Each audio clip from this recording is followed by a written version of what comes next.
The story begins with someone shouting that they hate this. At that moment a blue aura seems to return to the boy. The boy opens his eyes and suddenly rises from the bed. Obviously out of breath, you can already imagine what happened. He's wondering if he hadn't died and why his body feels warm again. Besides that his hand had no calluses, as if it were 10 years ago. That's when he looks around and realizes he's in the university dormitory. Immediately, he grabs the pillow, takes his phone and sees a girl dancing. He unlocks the bed and notices there are no scars on his face. You already know what happened. Yep, the bastard reincarnated. Right before the apocalypse starts, he remembers what happened when he became the 10th war god of Dragon City. 2 other war gods from the neutral field invited him to party. However, in the middle of the conversation, suddenly a high-level zombie broke in. In the moment he was fighting the creature, he was struck from behind, and the 2 Dan war gods helped the creature kill him. Then a girl approaches and asks Lindsay if he liked the gift he received from her family. On the ground he asks why she is there. That's when he found out that demons had made a deal with the Lee family. The girl named Yujing was the prettiest in school, and he was always happy to have her by his side. What he didn't know was that she was only with him under orders from the young master of the Lee family. They used him as much as they could, and when he started getting too strong, they finished him off. This was after he helped the Lee family become one of the 3 biggest in Dragon City. But now he's back in the present with the combat power he had. He could easily have gotten rid of the Lee family. However, he never imagined he'd be betrayed like that. But now he's back at the moment when she was still just his girlfriend. Then he receives a message on his phone. Yujing says she's going to give some lessons to children, so she won't be able to celebrate his birthday with him. However, poor Lindsay already knows that at this time, the only lesson she was giving was through the touch of the Lee family. On that date he received a video gift that was unforgettable. Man, it seems our boy was a major cuckold. He says it's fine, but that first, he wants to meet her in the shit behind the school. Because he misses her, she says she'll go because it's his birthday. But it has to be quick. He knows that the guy she's involved with called Lai Hao seems to want revenge against him because of things his father did long ago. On that day in the past, he had planned a lot of things to celebrate with Yujing. However, what he got was a video that humiliated him. But now the rascal is reborn and won't let the tragedy happen again. Outside, everyone was wondering why the sky was red. Obviously no one suspected the apocalypse was coming. But Lindsay knows that at 7 in the evening is when it would all begin, and the people there don't know that very few of them would survive. He then heads to the school shed. He angrily opens the door. At the back of the room is Yujing sitting on a chair. She says he has to be quick because she has to teach the kids. But he already pulled the blade from up his sleeve and says not to hurry as he's going to deliver a little gift. Now slowly, he starts getting closer, and she tells him to spit it out because otherwise she's leaving as she has better things to do. But suddenly he grabs her by the throat. Now desperate, she calls him a crazy psychopath and tells him to let her go. But he says that on March 16th, she spent 53,000 at a modern hotel in Madu. Right after on the 29th, she spent another 109,000 yuan. Confused, Yujing keeps asking what he's talking about. He continues talking about dates and amounts she's been spending. That's when she starts realizing that these hotel names all seem familiar. He then says that on April 13th, she spent 409,000 at the magic bar. That's when she realizes these were all records of the dates she met with Lei. How at that moment, she asked him to wait a moment, that she's going to explain everything. He responds that he's very eager for that explanation. He grabs her phone and unlocks it. There's a message from Li Hao saying she's excited to meet him and telling her that the fool believed she was going to teach the children. Obviously, that's all Lindsay needed to see. He then suddenly releases her, puts her on the ground and plays a video. Before the video starts, he says Lindsay is the foolish boyfriend and congratulates him. A second later the video says exactly the same words, wishing him a happy birthday. In the video, she asked why he believed that a beauty from the school like her would fall in love with a loser orphan like him. Terrified, Yujing starts wanting to know how he already knew the whole message. Before hearing it, Lindsay keeps repeating the message. She says that if it weren't for Li Hao, she never would have gotten involved with trash like him. The poor thing is going crazy. She didn't send that video to anyone, so how does he already know? She then says in the video that if it weren't for him, she never would have gotten involved with Li Hao. Then she thanks the loser. That's when she realizes everything had been revealed. Lindsay just keeps staring. If the next question is whether she isn't curious about how he knows all of this, she stands still for a second and pushes his arm, telling him to go to hell. However, Lindsay says that's exactly where she belongs. And man, I thought he was going to forgive her. But the boy doesn't go easy at all. The girl turns into a bowling ball and falls to the ground like a piece of trash. With that, our guy lets out a sigh. He falls to the ground kneeling, emotional because it took him 10 years to achieve this. He starts laughing, saying he was deceived for 10 years, but he finally did it. She had paid the price for everything she did to him, but obviously that wasn't enough. Now it's time to kill that damned Li Hao, who's hiding in the Li family. And that's when the famous overpowered system shows up. In the apocalypse, he looks at his phone and sees it's 6:05. It was supposed to all start at 7. So why was the system already showing up? The system only says it's there to provide a better gaming experience. Some digital circles begin appearing around him, and then the system tells him to request his first ability. Not just an ability, but actually a super hack. What he receives is the absolute item drop. This makes it so that any creature he kills has a 100 chance of dropping an item.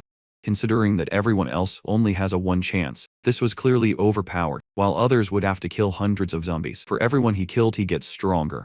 It was so good that he even asked the system if he can trust this. The status window activates, and it clearly shows his super hack is turned on. At that moment he's already excited about how strong it is. The guy who translated this must think I'm a magician. To read this stuff upside down, you bastard, but what matters is that our dear Lanzi is pumped to destroy the Lai family. The only problem is that he's just a lonely orphan, while those guys have a giant family. Not only do they have tons of soldiers, but also some secret techniques. Not to mention, he's always wanted to know exactly why the Li family hated him. The plan before was to gradually get stronger without anyone knowing, and only then attack that family. But now with these hacks he won't have to wait so long. With that he leaves the shed, and our boy doesn't forgive his wife Hugh. No sir. The kid got his revenge in 2 chapters. Outside everyone's finding the sunset beautiful, talking about how they need to make a heart and take a nice photo. Our boy laughs saying they have no idea that soon enough they'll be eating each other, and not in a good way.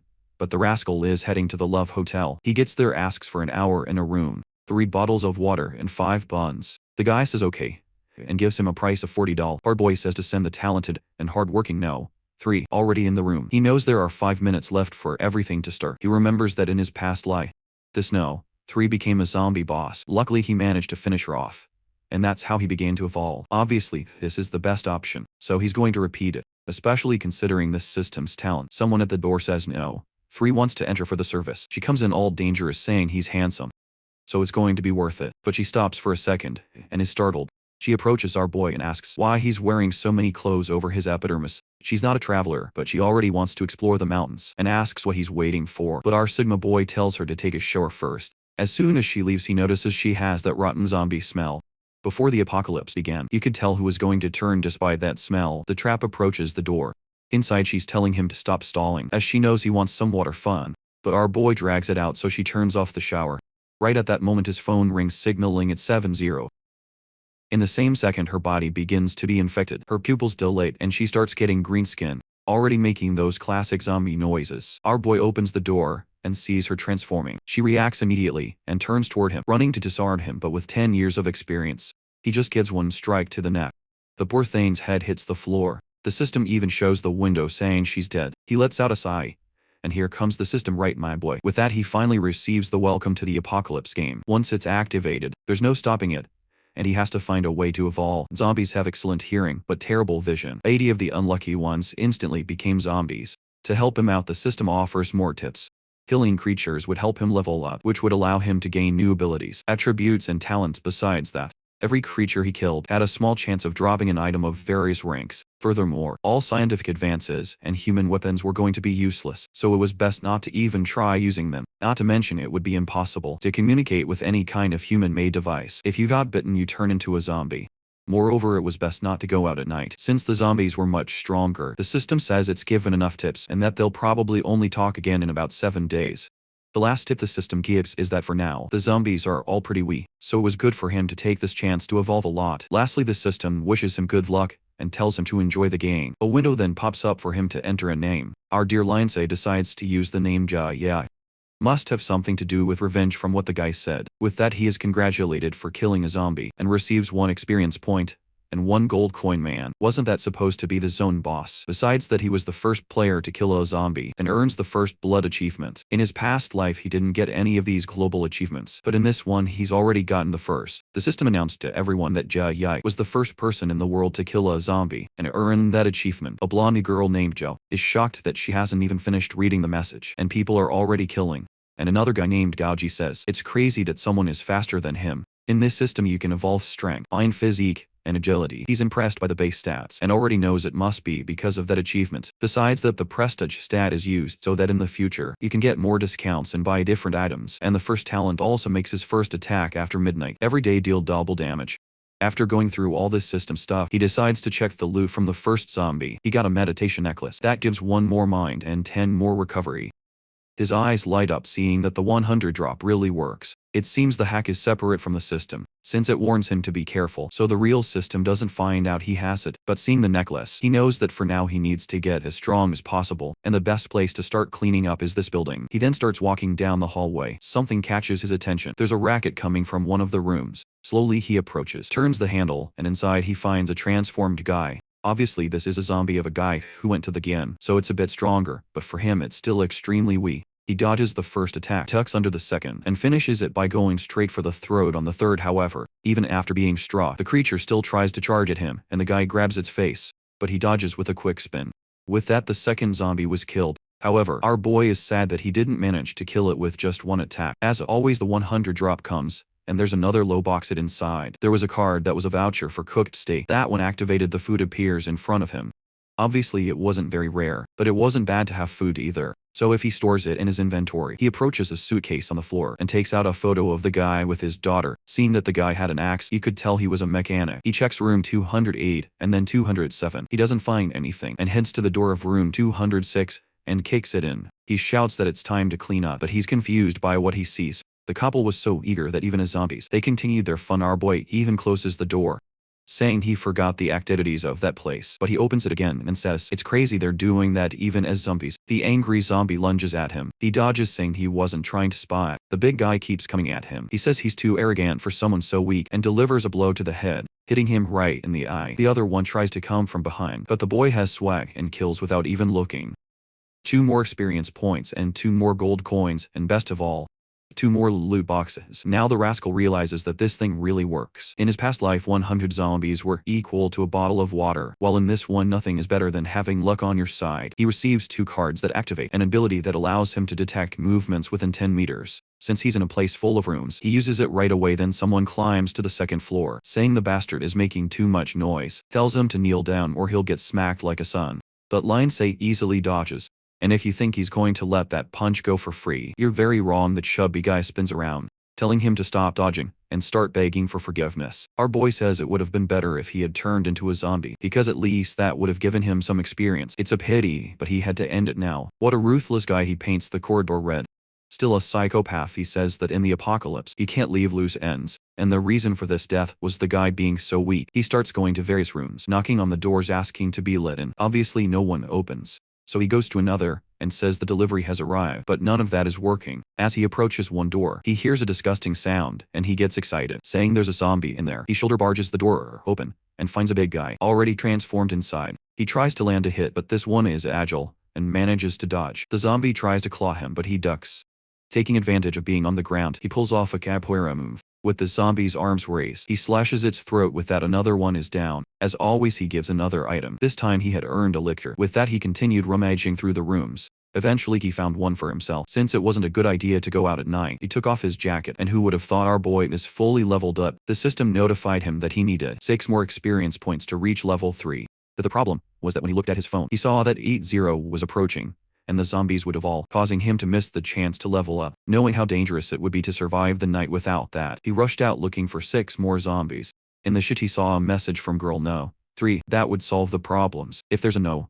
3 and he's already killed another, that means there's one more. Said zombies had good hearing. There was an easy way to find them by hammering until they came to him. He then hears a sound in a room at the back. He enters, and inside the room seemed empty. But then from one of the vents, he starts hearing a noise, and he says, it's crazy that they hid so quickly. On the stairs there are 2 zombies trying to climb up. However, they have poor control over their bodies, and end up falling off. With that one smashes into the other like 2 idiots. Our boy feels sorry for their hard work, but for him what mattered was something else. He quickly goes down and finishes off the girl. At that moment another one comes from behind, but easily he turns and finishes another one. 2 more experience points, and now the problem is that his knife is starting to get dull. But look at that golden glow coming in to give him that little item. For sure he receives a horizontal cutting sword from the Tang dynasty, as well as 2 delicious buns. The sword gave him 1 more strength point, and even removed 10 of the target's defense. He knows that soon these weapons won't be worth anything, but for now it's great to have something like that. More water is stored in his inventory. 10 minutes remain before the real madness began. With no other choice he had to take a risk on the streets. As soon as he opened the door, he found some poor sap who was about to be sent to the afterlife. The zombies noticed him right away and started running toward the hotel, but at level 1 they were still dumb and bumped into the door. The others came from behind and ended up tripping like fools. In his past life, he spent the first day drinking and hiding out of fear. He only fought the level 2 zombies, which were much smarter. But in this life, he got the perfect chance. In 1 second with the new katana, he wiped out the entire group for the start of the game. The quality of that weapon was excellent. With those zombies taken down, he advanced to level 3 and received another attribute point. Then he heard another zombie sound. Another one approached, and he realized that this one seemed a bit smarter. Or maybe not that smart because she walked right into the sword. But at least it was worth it as she dropped a skill book. Then his alarm went off at 8:0 and something had arrived. In the same second he felt something, and immediately stepped back. An explosion occurred at the hotel's entrance. It was another level 1 zombie, but now affected by the power of the night. The system tells him to be smarter with time, because now everything had become more dangerous. He knows that this zombie will continue getting stronger for the first minute, and since he knows this, he has to finish it before it follows him into the room. He goes in for a full force strike, but even with the upgraded sword gets stuck. He puts his other hand on it to try to push it through, but man, the zombie exerts force and pushes it out. Our boy has to retreat immediately, and the worst part is now he only has his small axe left. He's not crazy enough to get close, so he throws it like a boomerang man. It gets lodged right into the damn thing. While the creature is still distracted, he gets closer to grab the katana. He quickly pulls it out and slashes. The creature is already covered in cuts, but still intact. It stares at him, and starts running toward him again. A second of silence for the artist who was fired by chapter 10, because the art style had completely changed, but we're still continuing from the same moment. Our boy steps back and swings again, hitting the neck finally. The dim thing falls to the ground. At least these zombies are drawn better than the others. Our boy begins collecting all the items, especially since he can't be seen by anyone else. After 8:0 zombies are at least 50 stronger. He starts piling the bodies at the entrance, afraid that more creatures might approach, especially since he made a lot of noise, so there's a good chance others will come. He activates some sort of sentry, which will turn red as soon as a creature appears. With that he can finally relax, and decides to take a bath. It's time to open the 4 boxes he had received. A night ring, a bottle of mineral water, and 2 eyes of approval. He can't get used to this life of luxury, considering how much he starved in his past life. Especially the night ring, which increases agility by 1 and reduces his presence by 30. It was finally time to take a look at what skill he get from that book. The system congratulates him, and informs him that in this world, anyone can have unlimited skills, but the reason for that is because it's extremely difficult to obtain. One of these books usually between levels 10 and 80. People typically receive 3 skills, and the worst part is that many of these skills don't even suit the people who get them in the past world. The guy known as the God of Skills had 25. After 10 years of fighting in the apocalypse, in his final moments, he had reached 10 skills and was stronger than 99 of people. But the most important thing about all this is how good the skill you receive is, and then comes what line say God. The boomerang slash skill. Basically, he can throw his weapon dealing 120 damage. He's excited since the best skills are always the damage dealing ones, even though for now it has a long cooldown. As his mind attribute increases, that will decrease. The system asks if he wants to learn the skill. Obviously he accepts immediately, and he decides to test the skill, but as soon as he stands up, his stomach growls it's better to eat something first.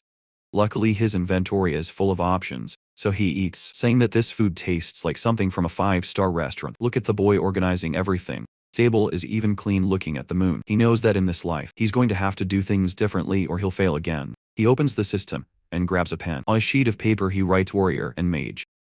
The difference between the classes is that when you level up, the points go to different stats. For example, a mage, every time they level up, gains 2 mind attributes. Additionally, there are secret professions like ghost, which 1 in 100 people usually receive. In the past life, without much knowledge, he managed to get it, so it probably won't be that hard this time.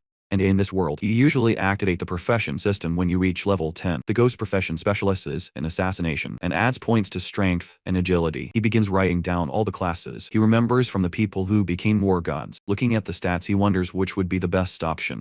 He then puts 3 more points into strength and 2 into agility, and starts trying to recall all the times he encountered a paladin knight. He also remembers a diamond item. With that he spends the night trying to recall all the treasures and experiences that could help him. The scene shifts to a mansion.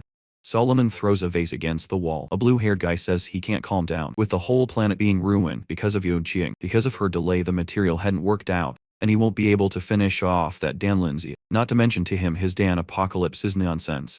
The butler asked him to calm down, as making so much noise could attract zombies, but Lai Ho just asks if it wouldn't be better to send the trash. Lane say to meet his father. Already the butler knows. The boy is trying to eliminate any future competition for the position of family leader. The problem is that with the start of this apocalypse, he needs to control his personality or he'll suffer. Lee Het then asks if his father's team of mercenaries isn't coming to find him. Once they arrive in the city of Amadu, they can meet up with those bastards later. He's going to find that damn Yujing, even if she's dead, and bring her corpse to make that damn Lin Ji suffer. The butler says all of that would be possible since the mercenaries were trained to obey him. Imagining this scene, he gets all excited. Meanwhile, our boy is coughing. Already prepared, he jumps out of the hotel. Outside, as expected, it's full of zombies, but in daylight they're still much weaker. He draws the katana and uses boomerang slash. This way he kills several creatures in the city, until he finally reaches level 4 for that bunch of level 1 zombies. It was all too easy for him, not to mention the combination of the skill and that sword was perfect. The only problem is always the high cooldown, which is making him waste a lot of time. He then decides it's time to do the most important thing, obviously opening all the boxes he had received. In one of them there was an attribute item. Actually, this story is crazy, because what it contained was a bronze item that upgrades equipment. Lindsay gets excited saying this is useful. He immediately uses the item on his sword. With that it becomes a tank sword +1. Now instead of ignoring 10 of defense, it ignores 15. The points he earned immediately go into strength. And in a nearby box, the system congratulates him for winning a hidden mask. It allows him to hide his level and basic information for 30 minutes and can be used twice a day. Considering that he doesn't want to be discovered, it was a very useful item. He equips it, and the system congratulates him, and this boy is lazy. He killed the zombies and laid on the ground. He knew he needed to rest to reach level 5 before nightfall and challenge a certain place. Obviously we're talking about the legendary dungeon, right? The author said it's not going to have everything, and it's sticking to the same story, man. Besides the normal dungeons, there are unique ones that can only be done once and have better items, but for now, it was time to head to Lychee Village. He also dropped the precise watch and equipped it right away. With that he continued on, finishing off a few more zombies. Walking through the village, it seemed empty. He quickly noticed a door with a massive lock, man. But his blade was sharp. He just gave it a slice. He entered the house and started looking through the rooms. Then behind a door he saw a red puddle. Slowly he opened it, and at that moment a hand came toward him with his little sword. And now level 5, he easily cut it off. But something caught his attention, and when he looked to the side, there was a hand coming through a door, man. The zombie went crazy and broke through as well, but our boy calmly slept each one. He kept walking through the house, and at the back he saw a girl in a family photo. If I'm not mistaken, this is the one who was called Yahello earlier. He walks down the corridor saying that in this world, you can't show sympathy for anyone. He opens the system to grab a meal to eat. And as always, he sets up a banquet, man. I've never seen an apocalyptic protagonist as chill as this one. He looks at his phone and sees that on the way to the dungeon, he'll probably reach level 5. He's tired of resting and gets up. He hears some noises and approaches the door. He knew he wasn't going crazy cause he heard footsteps. Meanwhile outside is Gaoji, the guy with the nose bandage, and Jiyo, the girl with glasses. I could smell the good food inside, and we're curious to know how that was possible, while our boy was just listening from the side, preparing to leave the house. JDI was said the wrong move is stealing from others like that. Dabby says they're not going to steal, they'll just ask if he doesn't hand it over. They'll beat him up, yeah. That makes a lot of sense, but our boy is just watching Jia from behind, observing all this. And this guy is unknown for letting others walk away alive. Another one of them, he says the boy is a thief because he broke into their house. She was angry because when her parents and brother became zombies, she locked everything up and ran away. Now she came back starving, but the guy took everything excited. She says fine, they'll have to take a little from him too, until blood falls on her face, man. Our boy doesn't waste time, and with the idiot right in the back, what a move. The guy was sent straight to the afterlife. This boy doesn't forgive anyone. Lindsay says he was trying to save energy, but couldn't let them attract more zombies to the area, man. He throws the katana flying, and finishes off the girl too. My friend, he even kills another one, man. Even I'm scared of this protagonist. He's not letting anyone live. I introduced everyone's names, thinking they'd last more than 2 chapters. Our boy looks at Jukoki and says that someone who abandoned their sister is a waste of life. He had to finish them off since they were planning to rob him. This guy is seriously unhinged. He walks away saying the government should reward him for his pure actions, and with that the house was wiped out. The street, as always, was full of zombies. Some were climbing a building. From the window a woman says she sees a superhero. Another one shows up and tells her to hide, so the zombies will stop gathering against them. But you can bet that outside an expert was passing through everything. The problem was that it wasn't possible to see his name and title. As he leveled up, girl says, that's irrelevant, they should shout and ask that guy to save them. Well, my friend, I don't know you, but if I could give you a tip, don't call for this guy, he's more dangerous than anyone. But the husband says that if he's hiding his information, something's off. Suddenly, our boy receives some hearts and a little dance on his phone, and from the top floor a girl appears calling out to her big brother, obviously offering help in exchange for being saved. But our boy completely ignores her and continues down the street. For him, those little items on the ground were much more important. The girl starts cursing him, saying she has over 30,000 fans, so he shouldn't be ignoring her. The crazy one says she'll make him pay, and grabs a vase. Girl, don't do that. You don't know who you're throwing that at. But there she goes on her way to the next lie. Obviously our boy senses something strange. He steps aside, and the vase crashes to the ground. She turns all sweet, saying she's just upstairs and scared of the zombies, so he needs to save her. She even offers to hold his hand. Girl, I don't think he's very interested in that. He then pulls a piece of meat, soaked in zombie virus from his inventory, and throws it at her. That thing has the effect of attracting any creature within 100 meters, but the girl isn't happy with that at all, and starts cursing, asking if he didn't understand that she wanted to be saved. Until suddenly she hears a noise behind her. There was a horde of zombies attracted by the meat, and with that another victim of our boy. The crazy girl was even live streaming on TikTok in the middle of the apocalypse. Soon we're going to need a new protagonist to take down this one. A horde of zombies then started throwing themselves off the building heading in his direction. The creatures fell to the ground all twisted, but he kept walking calmly. He then made his way to the Mewtwo Gymnasium. That was the place he had been looking for, and in 2 hours when night falls, it would be the perfect time to enter. He knew that besides that, there was a wild silver ranked chest in that place. The system displayed a warning saying that when you see that sign, it means there's some special system happening. Wild chests were a type of treasure that could appear anywhere, and anyone could open them. On the other hand, a boss chest contained much rare items. But at the same time it was much harder to obtain. As soon as he entered the gym, he received his first mission: defeat 100 zombies on his own. The problem was that in that place, there were only level 2 zombies, and killing 100 of them wasn't an easy task. The initial plan was to sneak around grabbing each of the chests, but now that he got the mission, he'd have to do it. However, being lazy, he asked the system what would happen if he just ignored this objective. System said that if he declined the mission, he'd receive 100 gold coins as compensation, but obviously the reward for completing it would be much better.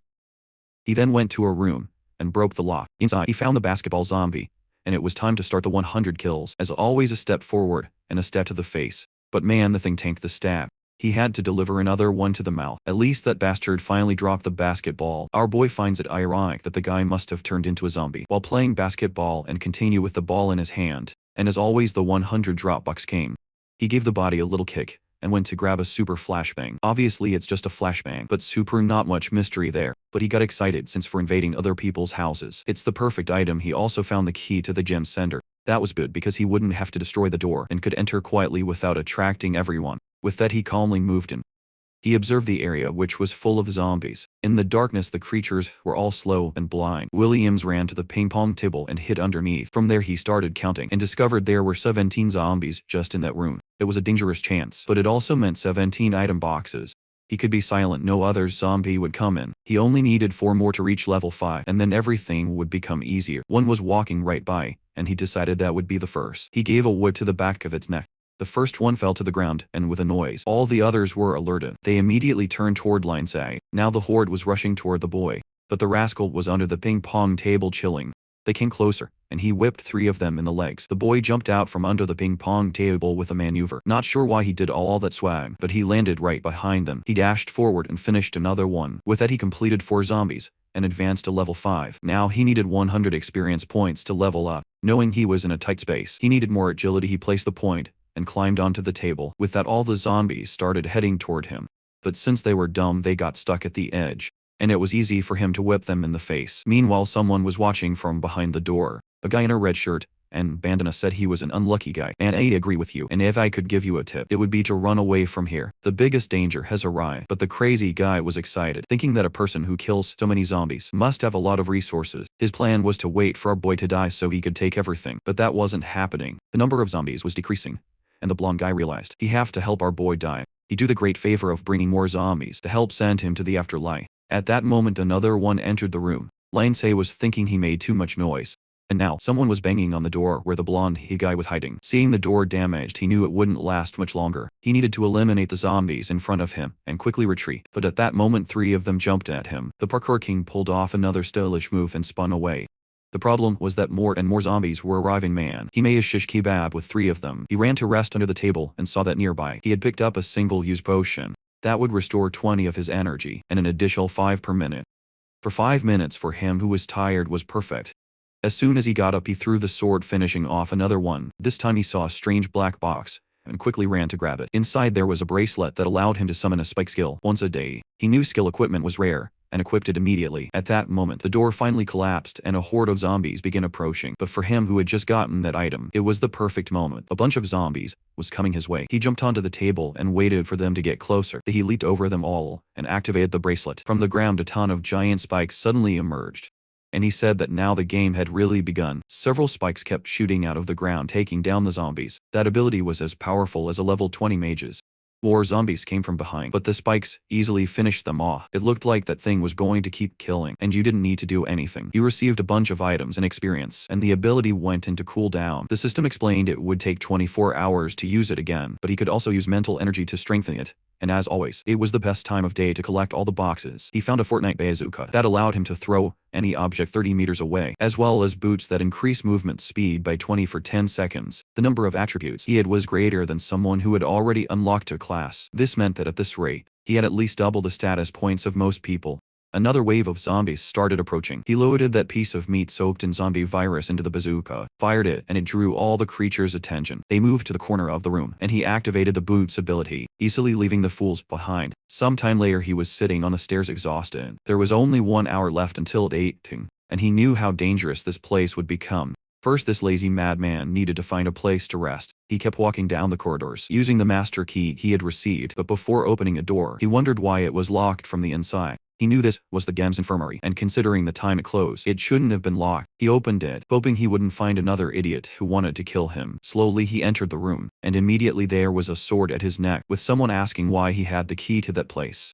But our boy just grabbed the arm and squeezed the wrist. With that, the blonde guy dropped the knife, and our boy said, "He messed with the wrong person." He stepped back, and he twisted the guy's arm. I thought he'd finish him off right then, but instead he stuffed a cloth into his mouth. He opened his inventory, grabbed a curtain, covered the window, and told them to turn on the lights. Out of nowhere a nurse appeared, saying that turning on the lights would attract a lot of zombies. He didn't give her a choice, and another person in the back of the room ended up turning them on. If I had to bet, only the girl in the tights would survive. The blonde guy recognized our boy as the person who had been killing a bunch of zombies, and he had wanted to steal the loot. And Lindsay told him to stop looking at him arrogantly when he was so weak. "Come closer, my blonde friend, I think you're headed for your next life." Our boy said he doesn't like people who hold grudges, and slashed the guy's neck. The people in the infirmary were all terrified, and somehow the girl had lost her tights out of nowhere. Our boy then pulled a knife from the guy's sleeve, said that this guy had been preparing to kill him, and told them not to worry. "He's a good person, of course." Everyone agreed, saying yes, he's definitely a great person. But in truth they were all scared to death.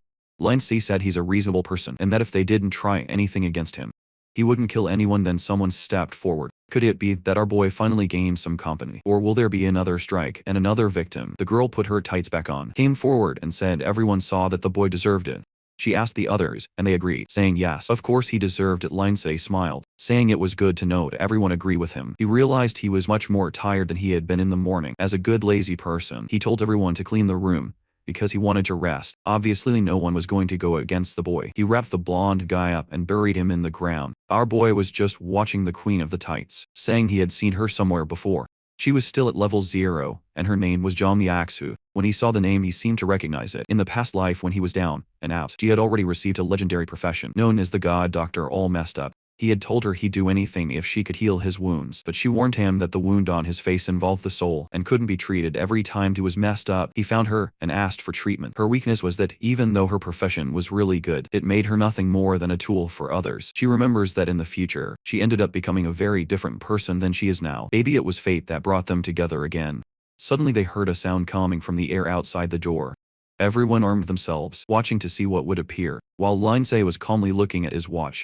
Then he pulled out 3 cards, and placed a feast on the table. Man, he started eating. Obviously, everyone in that room had been starving for a day, and was drooling. Ichu swallowed hard, asked where he got that food, and if they could have a little. Our boy smiled, saying it looked like she had fallen into his trap. He said that to get a little of that, she'd have to help him. Everyone was still excited, but the Queen of the Tides said to just tell her what he wanted. While she was already afraid, he'd ask for exactly what you're thinking. He showed her a paper, and said he wanted all the medicines listed there. Slightly excited, she asked if he really just wants that. He says yes, unless she's looking to offer something more. She says obviously not, and she's going to collect everything now. 2 guys are mechanics, and he quickly gives them a list of things he wants them to produce. By 6:00 tomorrow he hands over the items they'll need, and tells them that what they'll receive in food will depend on what they produce. Obviously he needed to be cautious, so he activates the watchful eye. The guy's inventory was packed with items. He still had 22 days worth of experience to reach level 6. He had 24 hours left to complete the mission, so he decided to rest a little with that. Night fell the next day. He calmly woke up. The others obviously hadn't slept at all, spending the entire night producing what he had asked for. Our boy praised everyone, saying they had done a great job. The doctor patted the nurse on the shoulder, who looked almost dead from exhaustion. He had a card to each of them saying that now they would need to fight. Yexu was thrilled. She thought that when they finished, he was going to kill everyone, so she already had an escape plan. Apparently he wasn't as cruel as she had imagined. Sorry to tell you girl, but he's actually worse than you think. She then asked how to use the card, and he realized that no one really knew what to do in this world yet. He decided to help her a bit more, as a favor for everything she did in the past life. He showed her the system, and how there's an option to use the card to make everything appear. She saw that and got all excited. With that, everyone activated their cards and began to feast. Seeing how lost she still was, he decided to give some tips, just in case she might be useful in the future. He told everyone to flee from the place after noon. That's because by then he would have killed all the zombies.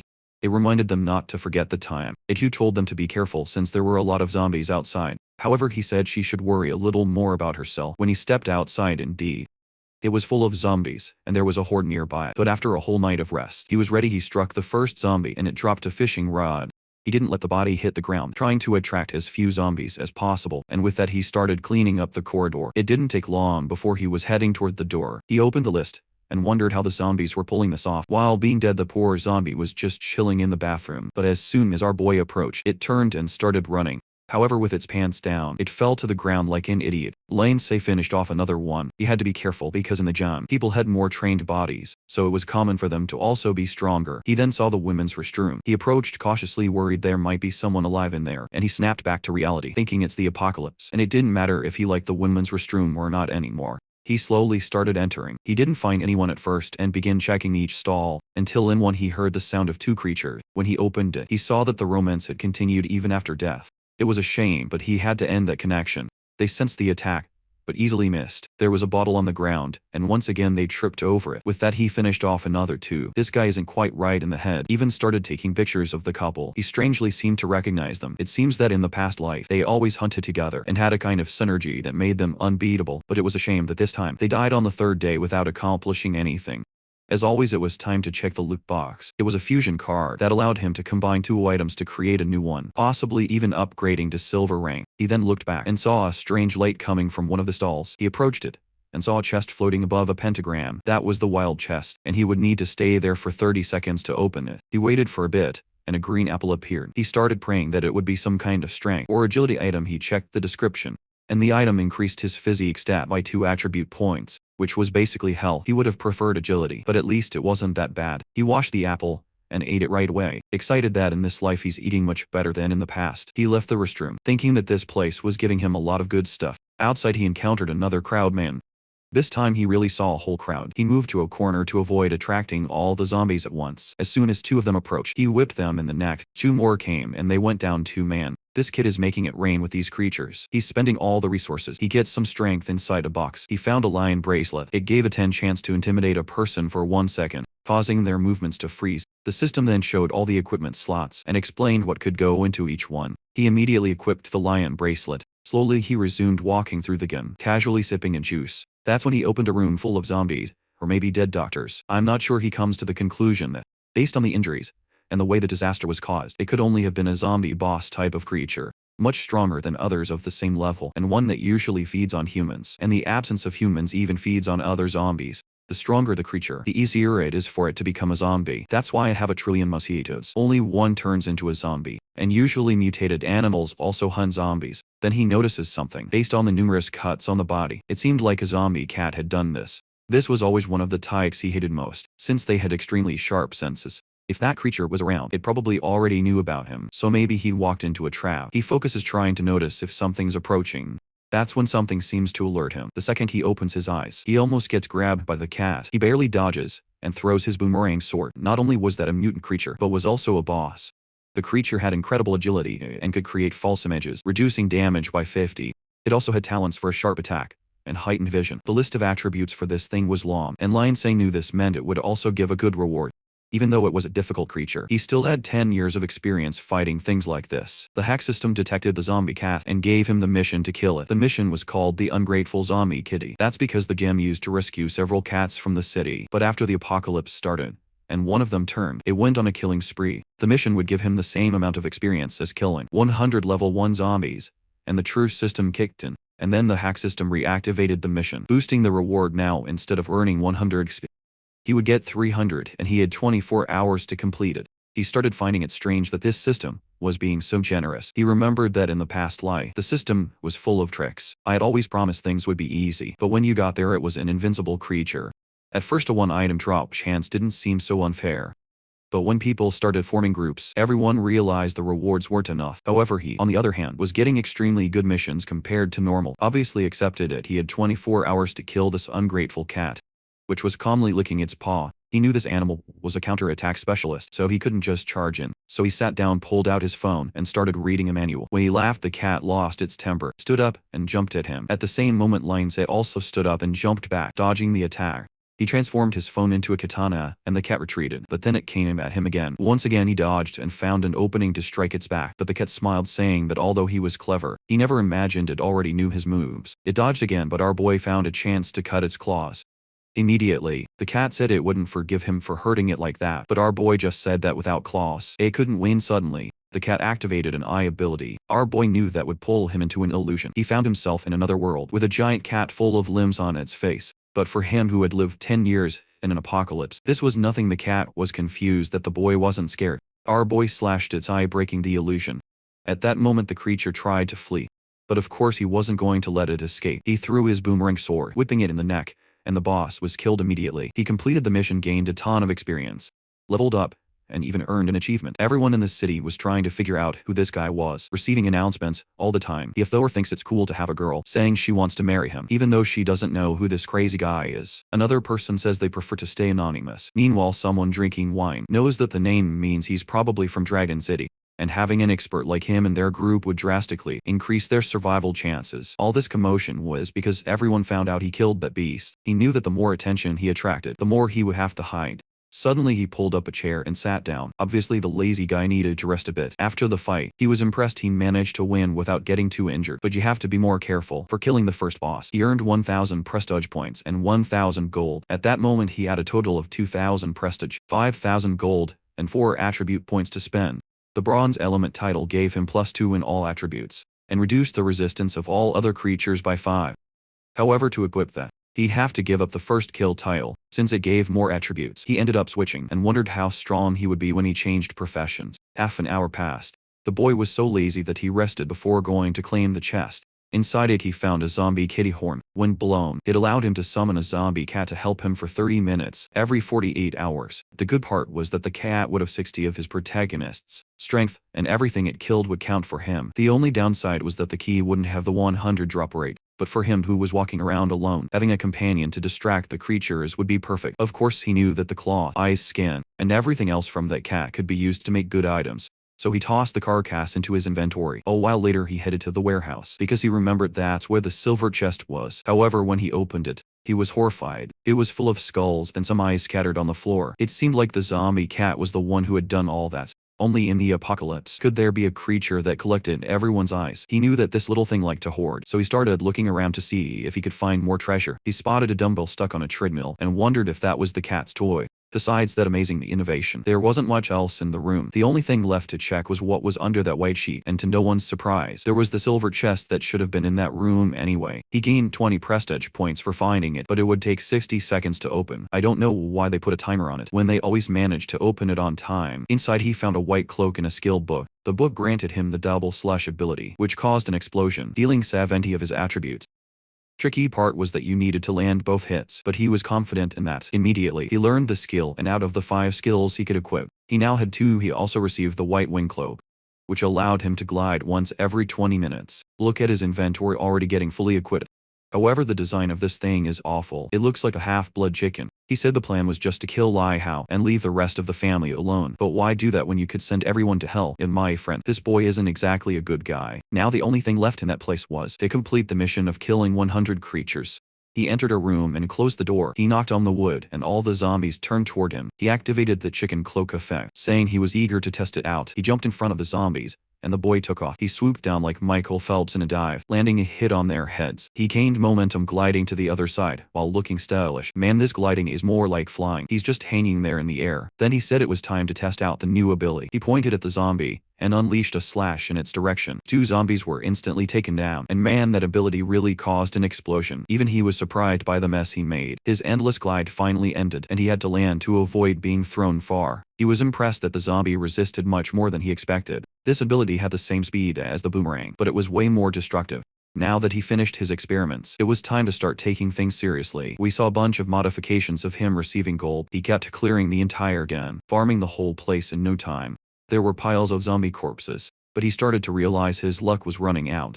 As the poor guy was only receiving resources, he was so lazy that he decided to pick up the boxes after everything was done, even to receive the system's rewards. He sat down in a chair. He was going to receive a hack and new equipment. He asked for the equipment first to save the best for last. The system started announcing that a bronze-ranked item was being created. What he got was a blood absorption ring, which turned 5 of the damage he dealt into life restored to him. He quickly realized that now against low-level creatures, you practically immoral man. Pretty soon, this boy is going to be a boy with all the rings he's equipping. Funny thing though is you can't see any rings on his fingers. He's just wearing that ridiculous chicken club. He then told the system it was time to get the hack, and he wanted to see something good. Of course it would be the famous Huh, but we'll only find out in the next chapter. He was shocked to see the perfect hack for him. It was basically an autocollect hack that picked up everything the creatures dropped. He already knew that from now on, all he had to do was kill, and everything would come to him. For a lazy psychopath, this was perfect. He was worried that people would see him killing creatures, and noticed that he always collected a bunch of boxes. That's when he asked the system what the deal was with his hack. Being at level 1, the system explained that if he got the same talent in the future, the level would increase. However,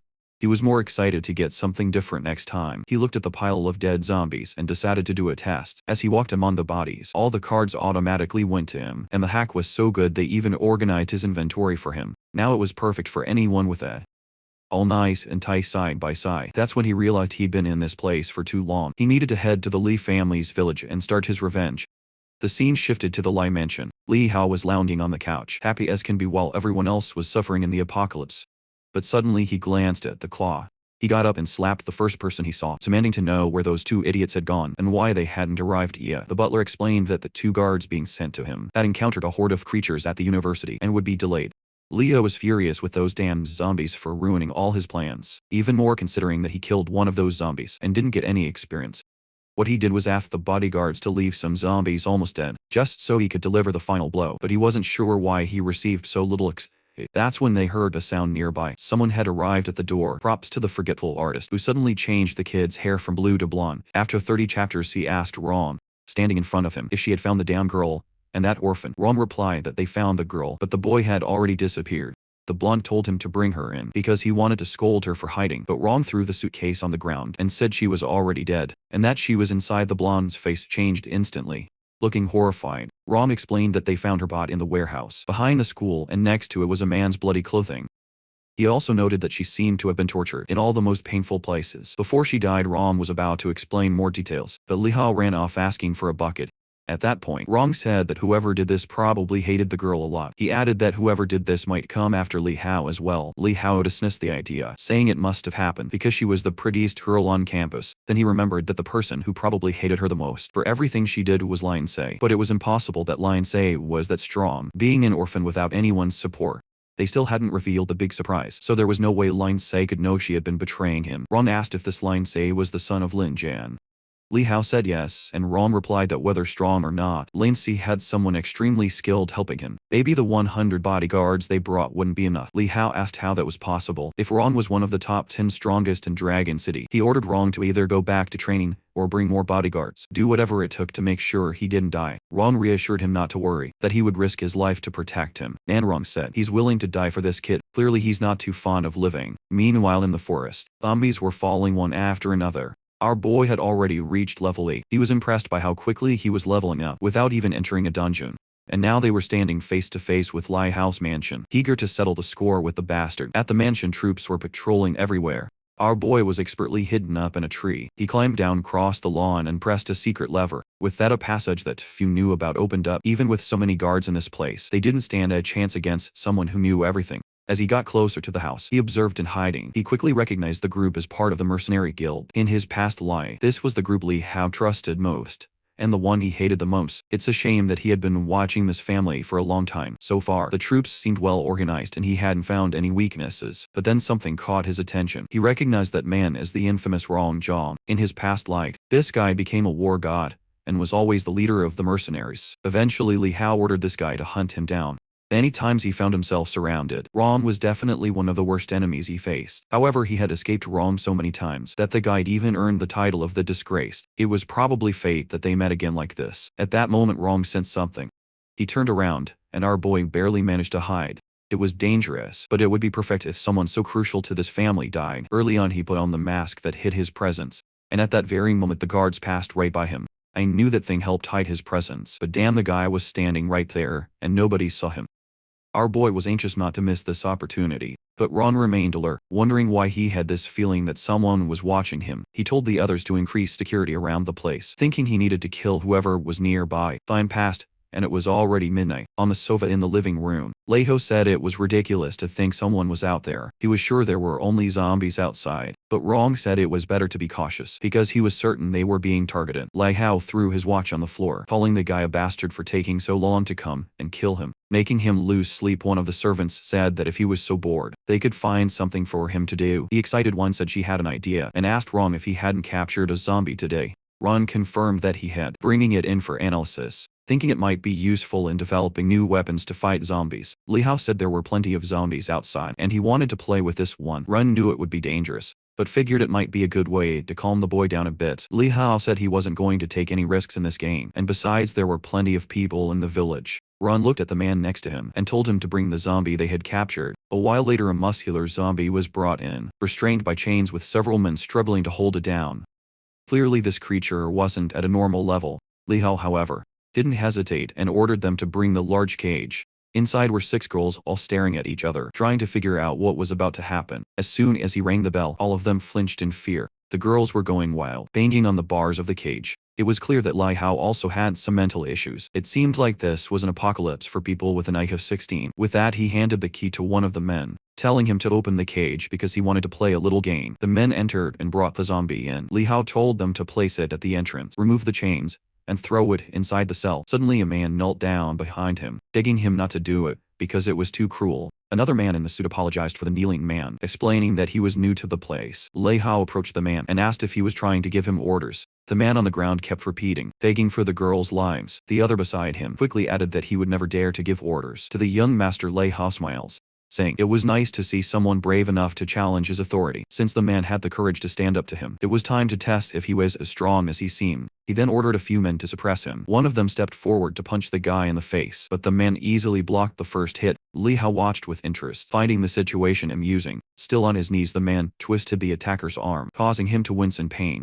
The old man was impressed that this kneeling guy was stronger than the bully, but of course, now they wanted to end the man's life for embarrassing him. He called 2 more men over to help him. The younger ones wondered why he was wasting time on this boy, who had lost his abilities. Punches flew back and forth, and finally the poor guy was immobilized. Now he was taking a beating with punches landing squarely on his face.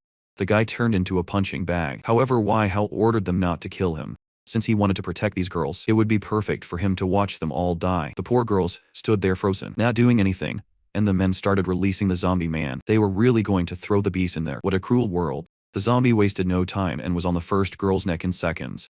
Poor guy outside was just crying. He seemed to have lost the will to live. Levo mocked him, saying that if he was so strong, he should go in and save the girls. The other soldiers chimed in, agreeing it was a brilliant idea. But even they were thinking this had gone too far, and that even in an apocalypse they shouldn't treat lives like this. They dragged the boy's body away, while the zombie tore through everything inside the cage. When it was finished, they threw the boy inside. At that moment the zombie turned toward him. Rushing in his direction, the boy stopped and apologized to his mother, saying that today he wouldn't be able to protect her or himself. But then out of nowhere he got motivated, saying he wasn't going to die because she was waiting for him at home. The boy stood up and landed a punch on the zombie's jaw. He grabbed it in a bear hug and dragged the zombie across the cage. He slammed its back against the bars, but it wasn't going to be that easy. The zombie countered with a crushing hold. Meanwhile, Li Hao was watching, commenting that this was the best entertainment he'd seen. Even though the boy was beaten, he got up and delivered another blow to the zombie's face. After a lot of fighting, he dropped to his knee. The zombie was beside him, but his body had no strength left. He apologized, saying he should have listened to her. Meanwhile, Rana observed, commenting that it was a shame the boy had died. 1 second the guards pitied him. The next he complained he had died too quickly. But if he died quickly, he was about to come back. At that moment he woke up as a zombie outside. Lindsay saw that his chance had finally come. As soon as he spotted someone who looked like him, he finished him off. He put on the clothes and headed for the door. People asked why Joe was there. He simply said he saw someone sleeping and came to remind him to get back to work. Two men approached from behind. One of them commented that they had been patrolling for over a day without sleep, and our boy remarked that they were being treated like cannon fodder. Then the round-headed guy asked if Jia didn't seem a little taller than usual. A second later, Lindsay knocked them both out, leaving them kissing the pavement calmly. He walked through the mansion. No one there had a high enough level to stand a chance against him. However, one of them managed to fire a flare into the air. But our boy threw a knife, intercepting it mid-flight. It was a shame for these guys, but he knew exactly how they operated. The system announced the security had been defeated, and that the path of revenge had begun. The mission was titled G's Revenge, and no one could leave alive. After provoking the user, he had to kill all 269 people inside that village and receive another normal level hack and a bronze equipment item. Our boy immediately accepted, saying that now he had even more reason to kill Li Ha. The mission then appeared, stating that a revenge barrier had been activated. Basically, if anyone left this place, he would be able to track them for an entire month. He got excited because this meant no one would escape, no matter where they went. However, the moment he accepted the mission, multiple kills started appearing on his screen. He needed to hurry and figure out what was happening inside the mansion. These guys seemed to forget that there was no one else around because they had killed all the women there. For God's sake, that's when a voice echoed, asking why they weren't playing with him. Instead, the voice continued, leaving everyone standing up confused. The guy with red hair already knew that whoever was speaking had a much stronger aura than his own. Li Hao immediately panicked, realizing that whoever this was had come to kill him. Oh boy, now Leo's hair had turned back to blue, and Ron's had suddenly turned red. Looks like we'll need to start a fundraiser to get the poor artist some Alzheimer's medication. Red-haired Rong stood in the middle of the room with his friends and called for the person to show themselves. He was confused, wanting to know who this person was that had been killing everyone so easily. The voice said that he was human, but was going to become the reaper of all the souls in that room. The men were terrified, but Rong told them to calm down. They split up, each watching a different position. That's when the legendary flashbang dropped in the middle of the room. It exploded, and no one could see anything. Meanwhile, our boy calmly walked in, hands in his pockets like it was a runway. As soon as he entered, he activated his spike attack. Half the army started getting impaled. The boomerang slash took out two more. Ron had no idea who was standing in front of them. When you looked to the side, there was another grenade. An explosion followed, and our boy walked on unfazed. With the smoke cleared, Rong still hadn't figured out what was happening, but all his allies were already gone. One of the men said it must be some kind of witch, because he saw a spinning sword killing everyone. Rong asked how many people were still in the area, and the man said at least 66 brothers with a few others injured. Meanwhile, Wei Hao was furious, telling Rong to hurry up and get revenge by killing the person who ruined his plans. Rong ordered them to start hunting this guy because he was sure there was no way he could kill nearly 100 people on his own. He then turned to the servant and told him to take the master to the hideout. The servant knew, however, that this person was probably watching everything. Our boy was slowly killing everyone, enjoying watching their despair. As he expected, the men were trying to form a group to escape. He opened the system and checked, discovering that Ron was already level 5. He heard a bunch of people shouting for the coward to show himself and thought it was stupid for them to keep repeating that. He decided to summon the kitty to give them a little more entertainment. At that moment, the cat appeared beside him. He pulled out a knife and threw it toward the room, cutting a candle holder. It crashed the floor and scattered glass everywhere. But before the men could understand what was happening, the cat was already on the first one's neck. Our boy used the distraction to enter the room and start eliminating more of them. Another area was clear. He withdrew. Once again, Rong spotted him, but quickly realized he couldn't see his name or level. He shouted, asking who he was and what he wanted to do. Our boy observed Rong, feeling disappointed. This guy didn't even resemble the war god he once was. He then told them he was there to teach them the meaning of despair. In a second, he passed through 3 men and was face to face with Rong. The poor guy couldn't react and trembled all over. He dropped to his knees, realizing he didn't stand a chance. Went after him, and our boy said he was going after Li Hao because with the revenge barrier, there was no way the guy could hide. He kicked Rong, asking how he expected to be called the leader of the mercenaries while acting like this. But Rong replied that the whole organization had been wiped out, so it wasn't like he was the leader of anything anymore. Langsy smiled, seeing that Rong had realized he had lost everything he had worked so hard for over the past year. Rong then asked him to at least tell him who he was, so he wouldn't die with that regret. Our boy said he didn't expect something so good to happen, and slowly approached him. Then he whipped his neck, taking him down. Rong hit the floor, and our boy stepped on his head, saying he remembered the day Rong did the same to him, and called him in, and he stomped on him several times, saying that Rong had taught him never to talk too much in front of an enemy, and to always finish them off. It was much better watching him die full of regrets. Now that Ron was dead, the Li family had been drastically weakened, but it seemed our boy had gotten drunk on revenge, stumbling into things left and right. With that, he left the mansion, leaving a pile of people ready for the next life elsewhere. A desperate Li Hao said. It was impossible that this guy would follow him there. The butler told him not to worry, assuring him that Ron would handle the situation. But then suddenly the door dented in the shape of a body. At that moment Li Hao knows that the person he suspects our protagonist sent to kill him has arrived.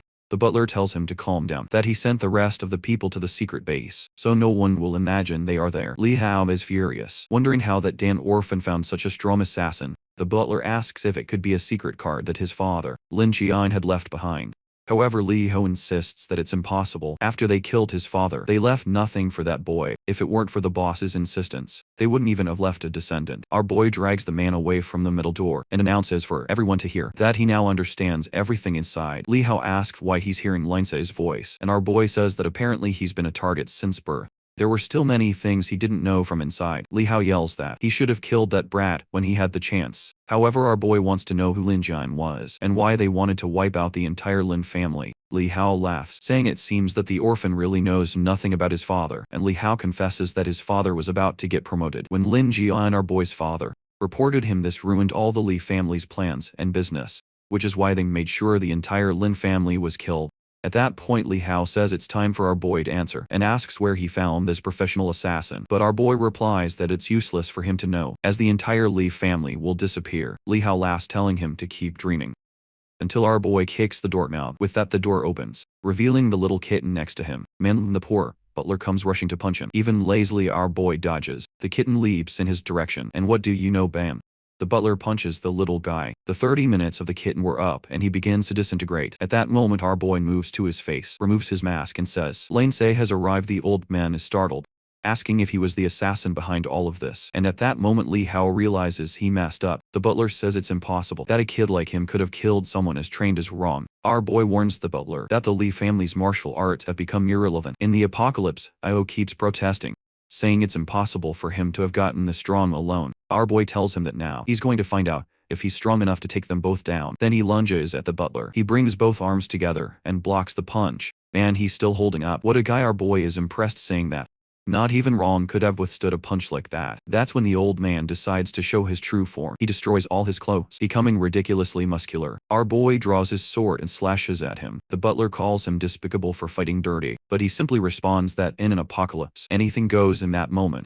He spins the sword and activates a double slash. The butler dodges it, but it's a boomerang, and it's coming back from behind. With that the butler takes the first hit on his arm. The old man says he can't believe that after 50 years of training, he's going to lose this easily. That's when our boy's explosive combo activates on the butler's arm. At the same time Linsei moves in closer, and then bam, he stamps the butler's chin, saying he needs to make sure he's dead. It's a shame that he was so strong, but he couldn't adapt to the apocalypse. This shows that it's necessary to be smart and always stay alert to the situation and its changes. That's when he sees that Li Hao is fainted on the floor. He thinks Li Hao is useless and approaches him with his sword. He gives him a little poke to see if the boy wakes up. Of course, in an instant, he jumps up screaming. Our boy asks if he's going to stop pretending to be dead. Manny gives him a sequence that's not exactly kind. Leo starts screaming for help, saying his father won't let this slide, but our boy just keeps spinning the sword.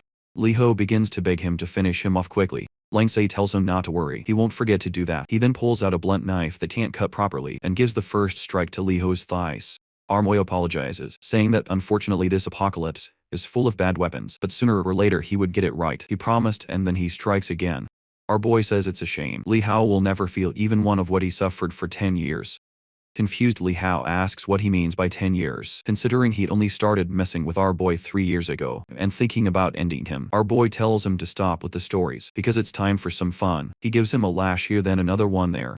For each strike he gives a reason, or a feeling he had experienced over the past 10 years. One on the chest for killing the family he never even got to know. Then he says he's tired of giving reasons, and from now on, it's just because it makes him happy. He goes into his inventory and pulls out a very peculiar item, and it's unclear what he plans to do with it. Li Hao asks what he's planning. Our boy says that it was Li Hao himself who came up with this method. Shocked, Li Hao says he's thought of something like that, but never told anyone. Linsei keeps making him suffer for a long time. A few hours pass, and Li Hao is completely messed up. Our boy says he can't die that easily, and it's not even one of what he used to do to others. However, looking at the situation, our boy no longer has any interest in killing someone, so weak still he gives him a few pokes to see if he's pretending. until Li Hao's body collapses, and he says that now he's finally reached his limit. Our boy walks away and activates the double explosion slash. The kid even had to leave the room to grab an umbrella. Outside, the full moon is high in the sky, and our boy says the Li family's life wasn't so bad after all. At that moment, the system alerts him that he's activated the vengeful heart talent. Saying it was easy, he says, was the hardest thing so far. You bastard. The system explains that skills are learned through books, but talents can only be activated when a person goes through certain experiences. The eventual heart talent makes him stronger, and the more he hates the person he's facing, the stronger he becomes. Our boy is impressed, noting that it increases his strength by 20, and it's only a level 1 talent, so maybe it can grow even more. For eliminating the entire Li family, he'll receive a new hack and a bronze level piece of equipment. He opens the chest curious to see what he gets, and in the cutest way he receives a magical girl's wand. The problem is that it's an item exclusive to the magic class, so you already know that soon some girl will show up for our boy to help. He says it's useless to him, so for now, he just stores it in his inventory, and will try to sell it later. Looking at his list, this auto-loot hack proves to be very useful. The truth is that in the apocalypse, when you kill someone, their inventory disappears, and you can only steal what's equipped. That's why in the future, it was better to enslave people rather than kill them, since you could collect far more items over time. One of the items he stole in all this chaos was a purification necklace. Adds one more stat, and can remove a negative status every 12 hours. It's weaker than the meditation one, but it will be more crucial in a fight, so he decides to equip it. Now it's time for what really matters. He tells the system to reveal the new hack I'll receive, and even a loading bar appears. The ability he receives is absolute enslavement. It allows him to turn a zombie into a slave that will do anything to protect his life. In the 10 years of his previous life, Lancy doesn't even remember seeing anyone with such power. He pinches his own face, saying he really must be dreaming. Moreover, it seems like he has an idea. Upon realizing the zombie can be completely loyal, that means he won't have to do so much dirty work anymore. He was looking forward to living a solitary life, but since he can have someone nearby who will obey everything and die for him, there's no reason to refuse.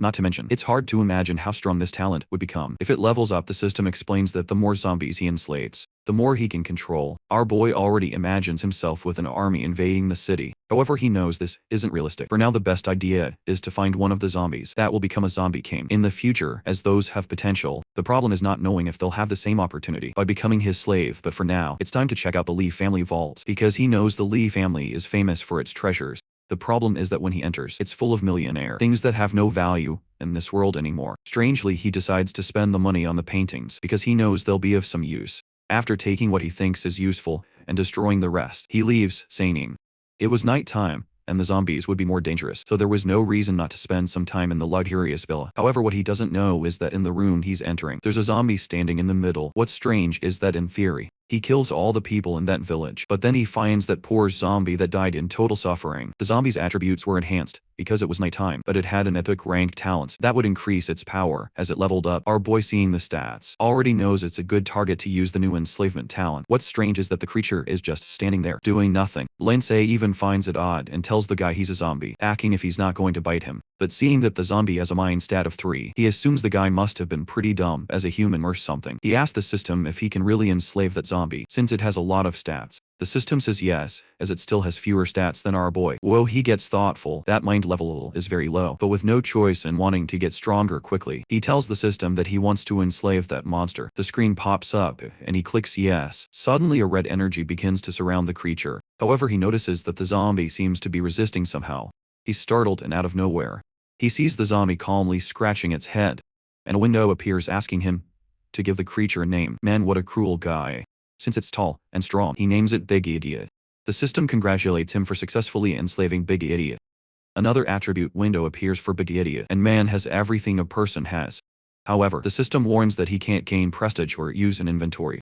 Our boy then tells Big Eddie to show his strength, since he imagines that the cage can't hold him. At that moment, Big Eddie grabs the iron bars and begins to create an opening. A second, he's outside and man running toward Lindsay, but out of nowhere he stops, and apparently he was just playing around, leaving our boy looking like a fool. Instantly, our boy starts equipping some leftover items.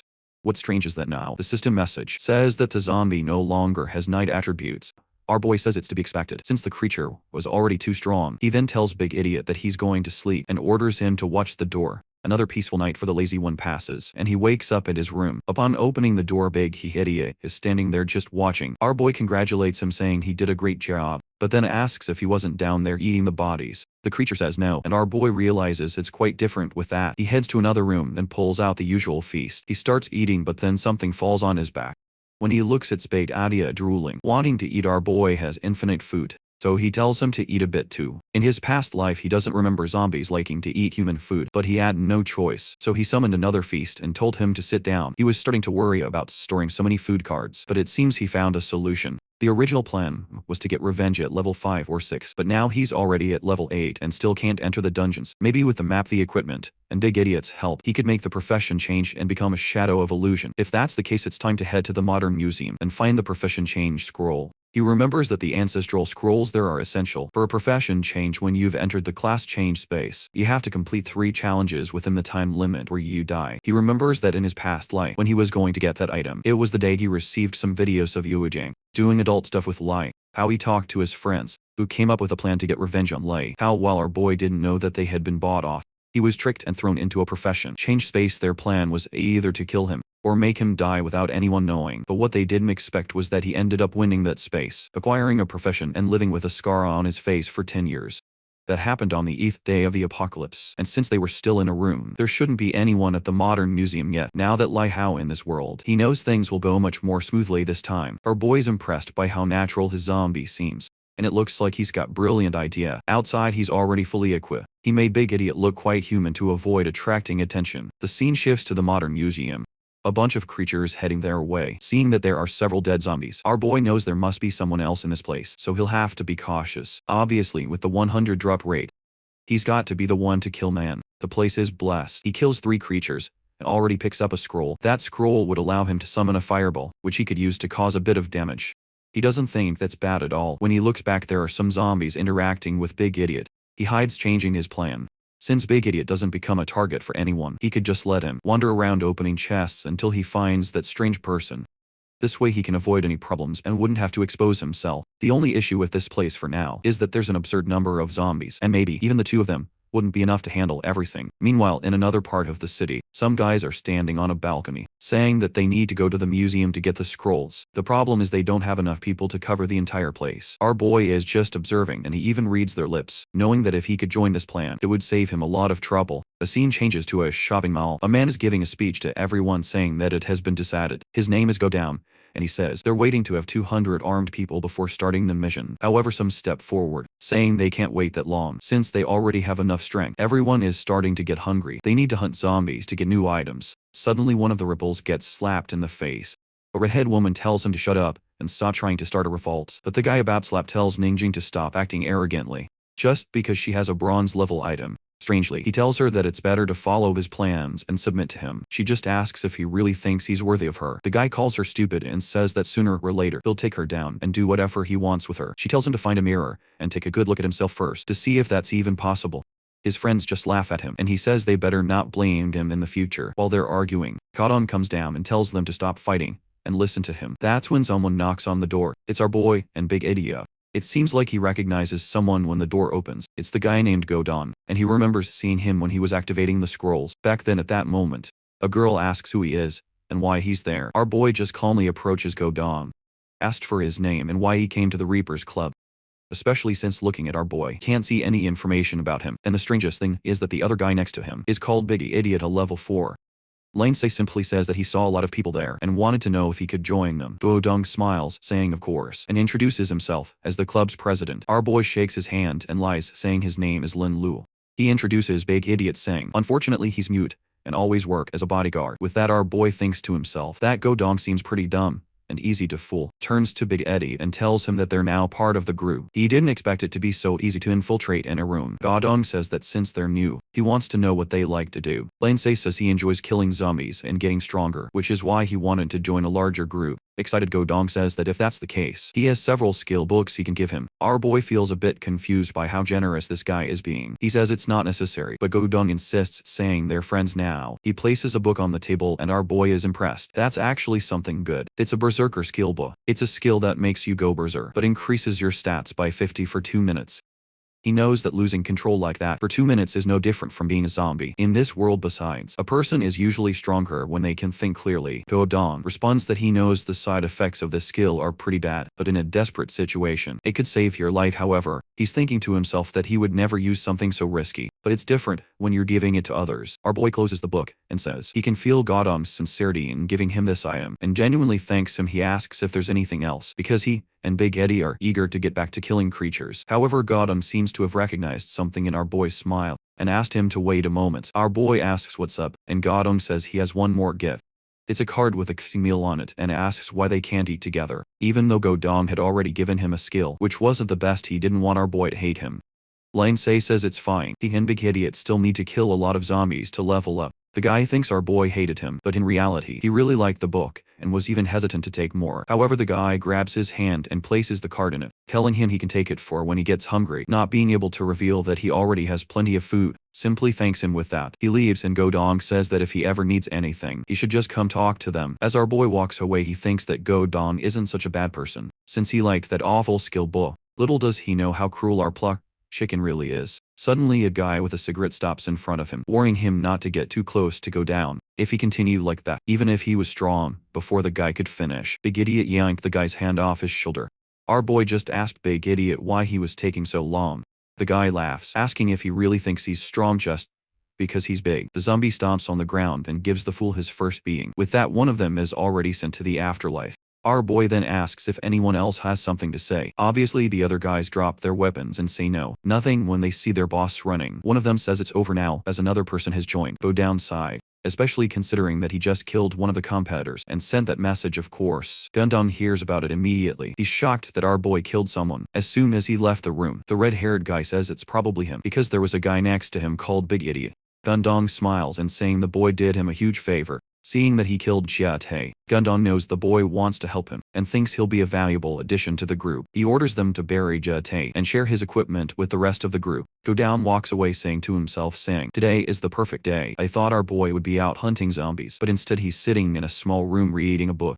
Our boy asks the system if there's a chance Big Idiot could end up attacking him. With that berserker mode, the system says no, because Big Idiot's loyalty goes beyond consciousness. Our boy realizes this will be a great addition. He can control the actions of this guy, so even if he goes berserk, he can still direct him in some way. He hands the book to Big Idiot and tells him to learn it properly. Big Idiot responds by burping in his face. Armoy is standing by watching, and finally sees that Big Idiot has learned it. This new alley has brought far more benefits than he expected. He stands up saying it's time for them to go, because there's a lot to collect at the modern museum. The scene shifts to him approaching and entering a room. At the back there's a door labeled Games Store. He approaches, touches the doorknob, and the system welcomes him, wishing him a good experience. As he enters the room, a bunch of windows appear in front of him. There are windows for weapons, accessories, masks and more. He has 6,000 coins, and knows that normally 2,000 is enough to buy a good bronze-ranked piece of equipment. What he needs right now are pants, gloves, and a chest piece. However, as he's calmly making his purchases, a hand suddenly reaches out from one of the windows and moves toward him. He dodges just in time, realizes that he barely avoided it, doesn't remember anything like this happening, so it seems there's a zombie trapped in the system. Suddenly the creature starts emerging from the window. He finds it strange, since he's been to this store countless times in his past life, and this never happened. She approaches and smacks him across the face. He then tells the system to collect, eager to see what would come from a bud-out zombie like this. When he opens the box, he finds a roll of toilet paper. It seems he spent 6,000 gold on who knows what, because his money is gone, and he's standing there devastated. The next moment he appears in a warehouse full of resources. He grabs something and says he's going to check on what Big Idiot is doing outside. Big Idiot is out there taking care of everyone who comes near. Our boy starts walking around collecting various items. He also obtains a sword ring, and the system congratulates him for it, stating that the new item can be fused with his current sword. One of the items is a scarecrow that attracts nearby creatures. Another is a boxing glove that gives a 5 chance for his attacks to deal additional damage. And then there's a long sword that adds 3 more strength points. He equips the glove, and the system asks if he wants to fuse the 2 swords. He knows that with a fusion function, you'd have to be really unlucky to come out worse off in the end. The problem is that his hack only affects item drops and nothing else. However, he decides to fuse them anyway because the creatures are getting stronger and he needs new weapons. He confirms and the 2 items begin to fuse. The system asks him to wait 30 minutes. While time passes, he has his usual feast. Unsurprisingly, he ends up with an even better weapon. It's a decapitation sword that increases his attack speed every time he finishes off an enemy. He comments on how lucky he is. Then of course, no one is surprised, right? He calls Big Idiot, telling him it's time to head to the bookstore. He sends Big Idiot ahead to attract the creatures. Our boy sneaks up from behind, finishing them off with his spinning sword. With that he advances to level 9, and now he needs 1000 XP to reach level 10. He calls Big Idiot over, and tells him that now they're going to clear the rooftop. Half an hour later he gathers the creatures there, and tells Big Idiot to activate Berserker mode immediately. The big guy starts worrying, and his shirt explodes. Our boy tells him to charge, and wipe out everything in sight with that. Poor Big Idiot charges alone, while our boy sits back sipping tea calmly. He watches, realizing that this Berserker mode is even stronger than he thought. Combining the creature's natural abilities with the Berserker mode essentially doubled his attributes. It's a perfect combination for a creature that relies solely on raw stats. After that, Big Eddie enters his cooldown period. The Berserker ability fades, and he collapses to the ground. Exhausted, he enters a recovery state where he can eat 30 faster. Our boy pours a potion into his mouth and walks around, while the auto loop collects everything in the area. One of the items is a silver chess piece that creates a barrier around him when he's attacked, and another is a potion that helps recover energy for a few minutes. He then uses a scroll to strengthen the blood ring. The item levels up, giving him more strength, physical power, and the ability to absorb more energy. He continues in this rhythm, killing creatures, collecting items, and evolving. He checks his attributes and realizes that he's ready to move to another region. He approaches a door, opens it, and sees a completely destroyed room. He knew something like this could only be the work of Boss. He has no idea what the monster is, because in his previous lie, he had already been killed. However, as he turns to the side, he comes face to face with the city shopping mall. He opens the door, and the system congratulates him, awarding him 10 prestige points. He is informed that he can't stay there for more than 30 minutes a day. With that, he receives a warm welcome for being the first person to enter, and is told he'll get a 50 discount. He tells Big Idiot to keep an eye on things outside as usual. While he takes a look around, the store welcomes him, and he decides to browse the products. The store gives several warnings about not fighting in that place, and he's lucky that Big Idiot is guarding the outside. He checks out the items, but the problem is that nothing there is good. He's collected way too much stuff, and has over 100 of each item in stock. He decides to close the system since there's nothing useful for him. However, the store warns him that as he seems unsatisfied, the more expensive items will be shown. The system welcomes him as an honorable member of the city. The shop displays an honor crest, an order uniform, and a guardian's mark. He has 6,000 gold, and decides to take advantage of the 50 discount. For being the first person, the best option is the uniform, so he buys it on the spot since he's basically out of money. He tells the system that he's done. The uniform has an illusion ability that hides all of his other equipment, as well as self-cleaning, temperature regulation, and other bodily functions. Additionally, anyone who attacks the wearer will have 10 of their attributes reduced for 5 minutes. Lastly, the uniform allows him to create reasonable missions that others can complete except for him. Of course, he equips everything. Equips the uniform, and activates the illusion. The armor is now hidden under the uniform. The system then tells him to leave, because he's been there for more than 30 minutes. Our boy grabs Big Idiot, and leaves the room. Once outside, he tells Big Idiot to accept the mission of destroying everyone. Obviously, the system tells him that the mission doesn't make sense. He then tells Big Idiot to kill the legendary ranked boss, but the system denies the mission as well. He turns and asks if it's possible to kill the boss of the bookstore. The mission is passed, and he accepts it immediately. It seems that Big Idiot is considered a player, so our boy can exploit this mission function. Meanwhile, in another part of the city, a couple is hiding in a room. The girl asks if they won't be found there, and the guy says no. However, right next to them a red eye is watching them. The poor girl screams. The guy hugs her, telling her not to make any more noise, but madam, there's a scary red demon, and I think they're done for. The guy gets licked in the face as he hugs her. With that, he runs, telling Xiao Mei they need to survive. He literally sees the light at the end of the tunnel. However, she gets licked on the leg and is pulled away, and man, there wasn't even time to save her before she's reduced to nothing. I thought he was going to be a coward and run, leaving her behind, but he goes back for the fight obviously. Time passes. Our boy and Big Idea enter the room. The couple is still being devoured by the red demon. Our boy, seeing that, says that for weak people, dying in the apocalypse is a kind of freedom, and that they would only suffer otherwise. At least they scream enough for him to find the creature. The system warns that the creature is a zombie that went through a profession change, just like a human bosses.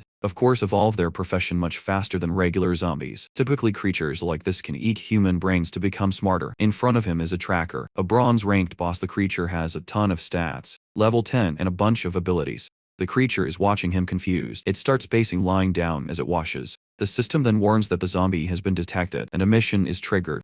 The tracker's resentment, it seems, that this guy was an administrator who suffered in the library, and upon becoming a zombie, he decided to kill everyone who reads books. To understand how the creature fights, our boy first sends Big Idea.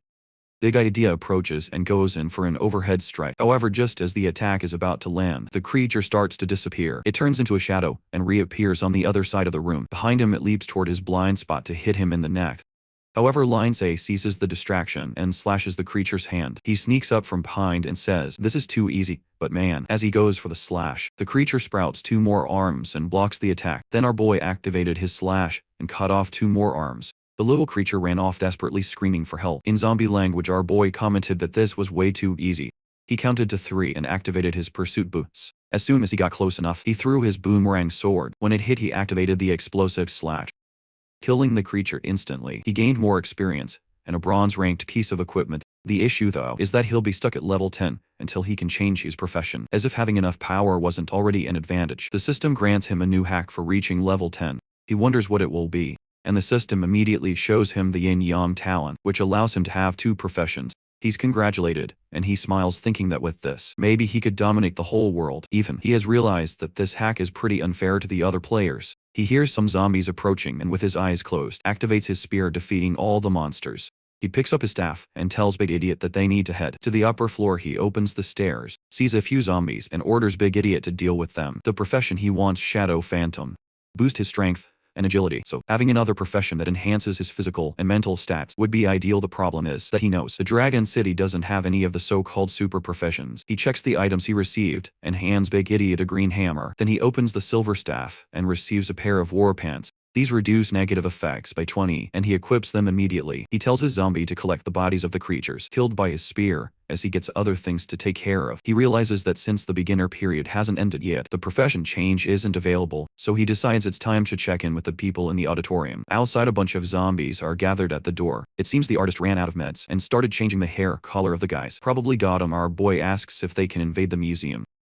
Autumn responds that if our boy goes with the 200 members, that's not impossible. He's all excited knowing that if this plan works, no one will want to compete with him for the position of president. Gogan then gives a big speech, growling all the players and announcing that today they would face a great battle that would mobilize the whole group to wipe out all the zombies. Inside the museum, everyone was eager to get new equipment and level up. Lindsay notices that these people have no idea how much things will change when the beginner period ends. Suddenly the crowd starts bickering, with everyone wanting someone else's equipment. Once again they observe the massive horde of zombies gathered in front of the museum. The mom asks if our boy is really sure this strategy will work. Our boy says yes, if everyone moves fast enough, no one will get hurt or die. He puts a hand on Gaodong's shoulder and tells him to seize this opportunity because chances like this are rare. Gaodong says he understands and promises to do it best. The group signals they're ready. Our boy tells everyone that he's the fastest and will attract the first wave of zombies. He'll leave Big Idiot behind to help Gaodong, who thanks him, and now it's time to kick off the plan and finally get that profession change. He takes off running, and the group wishes him luck. As he runs, he carries some zombie meat, which lures all the zombies toward him. The group uses the opportunity to pass unnoticed. He hands the meat to another guy, telling him to keep running while he handles the creatures. It was an important mission, and they would earn great rewards. The poor guy is so moved he's almost in tears. Obviously, Lin can't waste time attracting zombies since he needs to level up, so he charges ahead, cutting down a good number of the creatures. After a while, he approaches a room. He knew this was where the class change scroll was kept. In his previous life, countless people risked their lives just to get it, but this time it would be his. He punches the glass, but nothing happens. He unleashes a flurry of JoJo-style strikes, and it finally begins to crack. After expending a lot of energy, the glass shatters. He discovers a strange scroll and gains 500 prestige points. The system then asks if he wants to accept the scroll summoning. He accepts, places his hand on it, and is instantly transported. He finds himself in another place surrounded by flames. He approaches a wall and passes through a portal, activating the approval for the class change. He would have to complete 3 challenges, and in this place, all his abilities were deactivated. Time flowed differently here, and dying meant being obliterated. But of course, he is a hack, and activates the test of the ancient ancestors. Now not only will he receive a new class, but he'll also get a new hack, and a little treasure chest as usual. Apparently, he was also offered a different class from thousands of years ago. He knows the Phantom Assassin profession has only been around for a few thousand years, so this other one seems much more interesting. He asks the system what's going on, but doesn't respond and disappears. He has no choice, so he accepts the mission. With that, the first test begins. The system tells him to place his hand on the orb. As soon as he touched the orb, the flow of energy inside changed, and a red aura began to emerge. Suddenly he felt a strange energy take over his body. The next moment, when he opened his eyes, he found himself in the middle of nowhere. He crouched down and touched the liquid, which seemed to be a sea of blood. He started walking through it until a tornado appeared above him. In his past life, it took him a long time to pass this test, and he only survived because he was driven by the hatred he felt for his ex-girlfriend. But now he wasn't the same person anymore. The tornado swirled overhead, pulling everything into the air. The blood started to rise, but he remained still. His face was already covered in the blood, but time passed and he stood firm. This was a test of survival against emotions like hatred and fear, and he easily passed. A voice from above declared it enough and told him he could return. When he found himself back in the cave, the system instructed him to proceed to the second test. A portal for the second trial appeared. He stepped through and began walking in what seemed like space. As he walked, a voice told him to give up, saying that as soon as he fainted, he moved to the third phase. His body felt the pressure of the environment. The farther he walked, the better the profession and stats he received. Knowing everything he'd been through in his past life and the people he faced, he couldn't give up now. He clenched his fists and kept walking. Suddenly a golden light appeared behind him. When he turned, it seemed like he had found the exit in this light. It seemed he had truly made it to the end. For the first time, this kid was crying, emotional that he had actually achieved something. He was congratulated for passing the second test, and now it was time for the last one. Of course, the final test was the hardest, but without hesitation stepped into the portal and arrived in a cave. The system informed him that he had to defeat the Guardian. He stretched out the sword he had obtained earlier and waited. Soon, a strange fluctuation in the air appeared in the corner of the cave. From it, a small black kitten jumped out. Mena thought it was going to be a mega boss, but it was just a little kitten. He seemed disappointed, saying he had waited so long just for something like this to show up. In the past, this had given him a lot of trouble, and he had suffered. But in this life, with all the talents he had, it wasn't going to be as difficult. He closed his eyes, sensing something approaching. At that moment, the energy shifted and seemed to come from above, but he was ready, and with a swift slash, he struck the kitten. The cut that this cursed thing had inflicted on him in the past. He now returned. Had me gotten that scar from another creature? Or am I going crazy with this Alzheimer's again? Anyway, the kitten fell dead. Our boy had finally passed the third test. The class change scroll for Phantom Assassin appeared. What seemed strange was that he was still in the room. He wasn't sure if this was a bonus, or if he was stuck because of his hack. He started looking around, asking if this was the system's fault. That's when he noticed that he hadn't yet received the true power of the scroll. He decided to begin the activation, to see if anything else would happen. He asked the system where he was going next, but it didn't respond. He realized that somehow the scroll was interfering with his hack. He decided to keep searching the room. After scoring the cave, he found what seemed to be a strange fissure. When he touched it with his finger, a golden light began to appear. Suddenly an image of an ox and a phoenix appeared. The same symbols from the scroll. The image fixed itself on the wall, and the ground began to shift. The strange image then turned into a small door. He approached and opened the door to the room. At the back there was an orb and another scroll. He approached and opened the scroll where it was written she. The scroll seemed to be the final test of an emperor who had been killed long ago. He regretted that he had to place his hand on the painting. As soon as he touched it, the system informed him that an unknown lineage had been discovered. After analyzing the energy, it began to change his profession. The system then declared that the test was over and that he would receive the profession of Soldier Lord. He was thrilled, since he would be able to keep his old talent while gaining a new one. He picked up the orb on the table, which began to merge with his hand. The system notified him that the item could change form and absorb the energy of other equipment to grow stronger. He was amazed at something that could grow without apparent limitations. The orb then jumped to his forehead. After experiencing a headache and waking up, he decided to finish the test, having been in the cave for too long.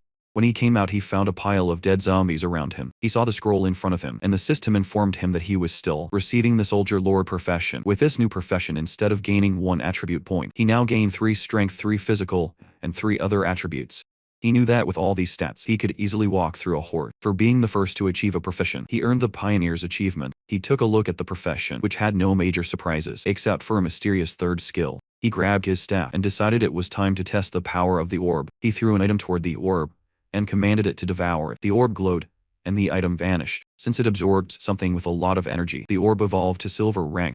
He then starts testing the orb's function, creating a flame in his hand. Afterward, he transforms the orb into a sword, deciding to keep that form for now. Since he's wielding the orb sword, he gains 2 abilities related to that form. He then asked the orb to transform into a bow. Immediately it dissolves and reconstitutes itself. His attributes change as to his abilities. He starts having fun transforming it into different weapon types to see the magic it provides. Eventually, his mental energy runs out, and he can no longer change his form. He decides it's time to rest. The entire server receives an announcement that he's reached level 10 and changed his profession. Everyone who's been working hard recognizes the name of this damned guy again. Even the most dedicated players hadn't yet reached level 7. Lindsay then takes some energy recovery items and drinks a potion. The Pioneer title grants him 1000 prestige points, some coins, and additional attributes. It also reduces the stats of an opponent facing him by 5. Feeling tired, he tells the system to open the silver-ranked equipment box.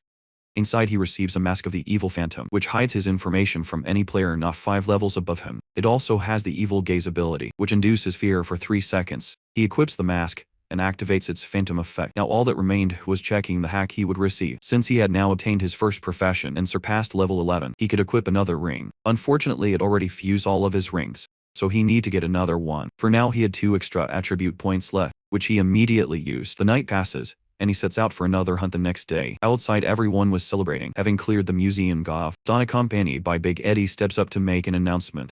He congratulates everyone and says the mission was a great success, then introduces the person who made the biggest contribution. Big Eddie equipped with our boy's gear. At that moment, Lindsay shows up wearing his demonic mask. Goff Dong says it's good to see him, as he was worried something had happened. For the first time we see a girl looking somewhat smitten by Lindsay, aside from that one who disappeared. After 2 chapters, Godon announces that they killed over 1,500 zombies, and Big Idiot alone took down more than 100. Afterward, Godon calls Lindsay to the warehouse and shows him a pile of loot boxes, saying all of it was the spoils from the mission. He thanks Lindsay again and asks if they could talk more later, reminding him that the more people he has, the more power he can wield. With the numbers they had here, he could do whatever he wanted. Lindsay ponders this, thinking that if he gathered more people, he could get more equipment and perhaps advance faster to diamond rank. Not to mention, he had so many resources that sharing food wouldn't be a problem. Plus, he could sell what he didn't need to the others for coins. So he tells Godam they could discuss a trade. However, Godam puts a hand on his shoulder, saying Lindsay was the key to their success and could ask for whatever he wanted. Our boy doesn't hold back and says he wants equipment. Gao Dong, already expecting this, says he understands how hard it is to come by such things. He tells Lindsay to hold out his hand as he had prepared a surprise. He places a ring in Lindsay's hand, telling him it's the best thing they found during the mission. Godam assures him that if he ever needs anything in the future, all he has to do is ask. Godam is thrilled with this gift, thinking it'll keep Lindsay by his side. Lindsay then announces that he wants to meet everyone at 7-0 to discuss the end of the beginner period. In truth, his plan is to trap them all in the warehouse so they can't escape when the period ends, ensuring they all die. This is his twisted way of thanking them for being so kind and giving him the ring. However, Gogong assures him that they're no longer beginners, so they won't die. Gogong thanks him again and promises to inform everyone, asking how they should handle the exchanges. Lindsay tells him that when the time comes, he'll explain everything, deciding not to push the issue, since they don't seem interested in listening to him right now. With that, he leaves and Godong mentions they don't need any resource layers. But Lindsay knew something was bound to happen. Later, Lindsay is in his room playing with the orb and creating various items. After feeding it all the equipment he had, the orb finally advances to gold rank. He was surprised as he thought he wouldn't receive anything of this rank until around level 30. Additionally, the gold ranked item has doubled the attributes and causes bleeding damage. He heads to the window where a horde of zombies is gathered and says they've arrived just in time. He throws his dagger, which dissolves in the air, slicing through everything. He calls Big Idiot, telling him it's time to get to work. That night they continued eliminating countless zombies, eventually piling up bodies. Out of nowhere, Lindsay advanced to level 15. He was making the most of the end of the beginner period, but the time had run out. He calls Big Eddie and says it's time to head back. What's strange is that despite killing a massive number of zombies, the horde didn't seem to be thinning. He runs to a hotel and shuts the doors.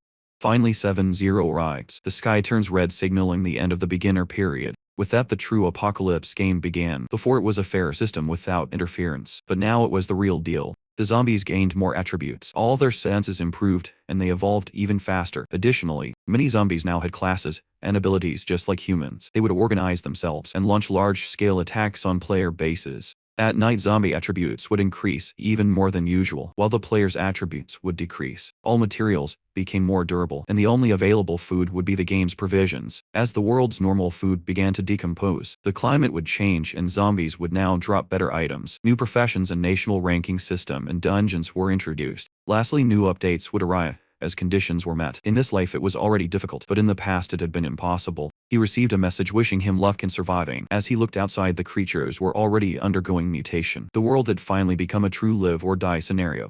With contaminated water and food decomposing instantly, everyone would need to hunt. The only way to get food was by killing zombies. But of course it wasn't going to be that easy. Amidst all this chaos, he calls Big Eddie up and is in for a surprise. Big Idiot was also mutating. His clothes exploded and electricity began surging from his body. The problem was that he started losing his mind, and our boy asked what was happening. The system explained that it was a conflict between the authority of his ability and the mutation process. His physical form wouldn't change, but he received a 50 boost in attributes, and might even be able to change his profession. Our boy was already excited, wanting to give his zombie a legendary profession. Big Idea received a legendary power talent that increased the amount of status he gained. Meanwhile, our boy started receiving a barrage of congratulations for reaching various ranks. The system asked if he wanted to announce it to everyone or hide his name, loving attention. Our boy chose to announce it to the world. When he checked the rank, he found out that Big Eddie Up was rank number 3. The problem with being on this ranking was that all this information, including his equipment, was visible to everyone. He started wondering if showing everything about himself was really the best idea in the past. This would have been a concern since he was a target of the Lee family, but now they didn't exist anymore. So he decided not to hide, especially since he had the mask, meaning no one would know he was really gay. On top of that, his rank 1 position gave him many extra rewards, which would be perfect for building a base with a lot of people. For having the highest level reputation and equipment, he received the title Unmatched in the world. This title would only be maintained as long as he stayed at the top of everything. If he lost any position, the title would disappear. With this title, he gained an additional 10 in attributes and a 10 discount at stores. He was thrilled, because with so many extra attributes, it would be easy to maintain his position. Additionally, it increases item drop rate by 1. However, since he already had a 100 drop rate, he was confused. The system explained that with the 100, he would now receive double the items. At this point, I am not sure how many more ranks this kid can achieve, or if he even needs anything else. He calls Big Eddie and tells him it's time to test everything out. But as soon as he opens the door, a zombie rushes toward him. He tries to slash it, but the zombie retreats, stretching out his hand. He uses his heart to finish off the first enemy. He was almost caught because the zombie had the stealth talent. As he walked through the city, he noticed a group of zombies throwing poison around. He hated dealing with these types and told Big Idiot to start running. Those zombies weren't strong, but getting close enough to finish them off would be a hassle. He spots something and tells Big Idiot to follow. He enters a house, shuts the door, and traps a zombie at the entrance.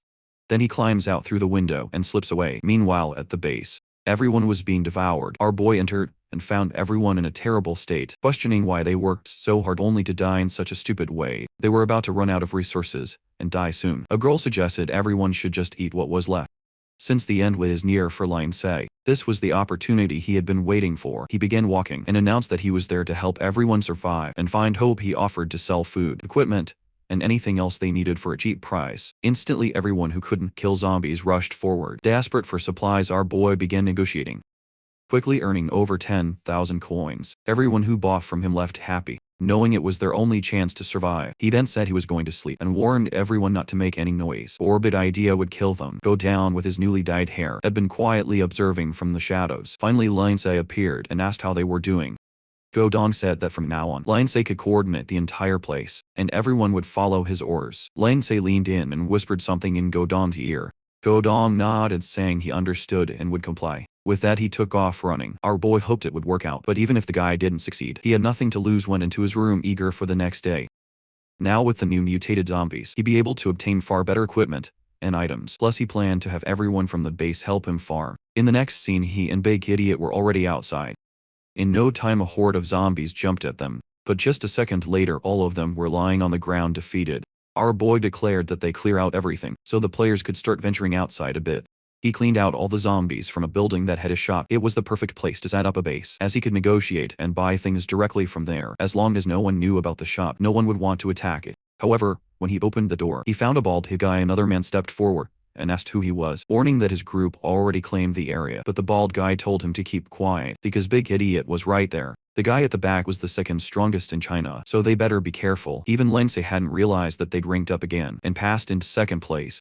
The men stretched out their arms and welcomed him, saying he could do whatever he wanted there. Big Idiot wanted to kill them all, but Lindsay's calmer side told him to relax, since they were only there to shop. With that, they headed into the store, and the men said nothing more. The bald guy remarked that the two seemed strong, but they had far more numbers and might be able to handle them. However, the captain warned that it was foolish to think that way. Lindsay had probably killed more zombies than they had people, so it wasn't worth taking the risk. Inside the store, our boy wanted to buy the city's Medal of Honor. As soon as he obtained it, he grinned and thought, and you remember that the last chapter ended right when Lindsay went to get the city's honor mark. He knew they needed to secure that item before anyone else could. He successfully acquires it, spending 9,000 gold coins and having 7,300 left. As soon as it goes into his inventory, he activates it immediately. The first effect of the mark allowed him to strengthen equipment that was breaking. The second weakened anyone who fought against him in the city of Mu. And lastly, as long as he was in the city of Mu, he could also summon a robot with the same stats as him, but it would only last for 10 minutes.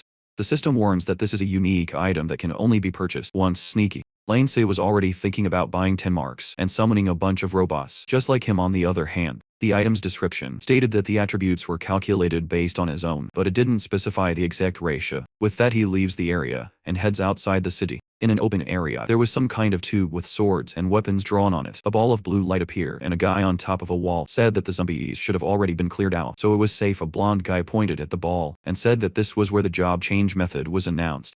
His friend started considering that maybe for now they should look around for weapons and more supplies. However, like a proper downside character, she went ahead and touched the ball without knowing what it was. The red-haired friend told her not to touch it, but it was too late. She was already being surrounded by a dark aura.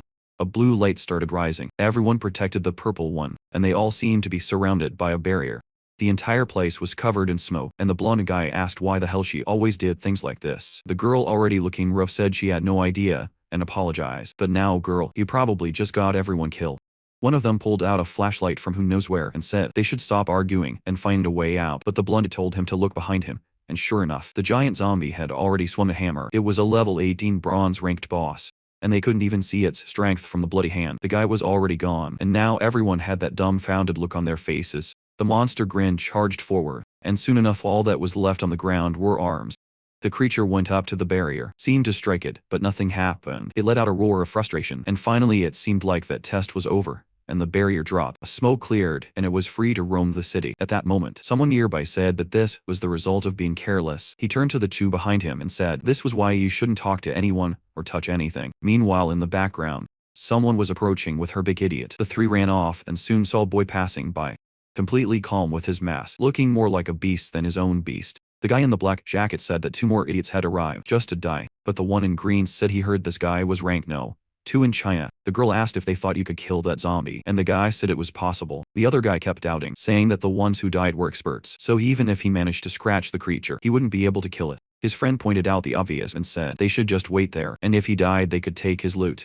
But then they heard a scream, and Lionsei told his monster that there were 3 idiots over there, but they weren't worth wasting time on. I went to the hold where the orb was, knowing that the boss of this place was a berserker-type creature. The system notified that the reward would be a scroll for switching to the berserker class, and in addition, when the battle started, a barrier would rise. There was a hidden condition. The more people fought the boss, the stronger it became, and the better the rewards. Our boy remembered a city where so many people died to the boss that it reached level 40. He approached the crystal, saw the pool of blood, and picked up some things from the ground. While checking the items from those who died, he casually gave the bubble a little tap. Meanwhile, the other guy was watching the danger zone from afar.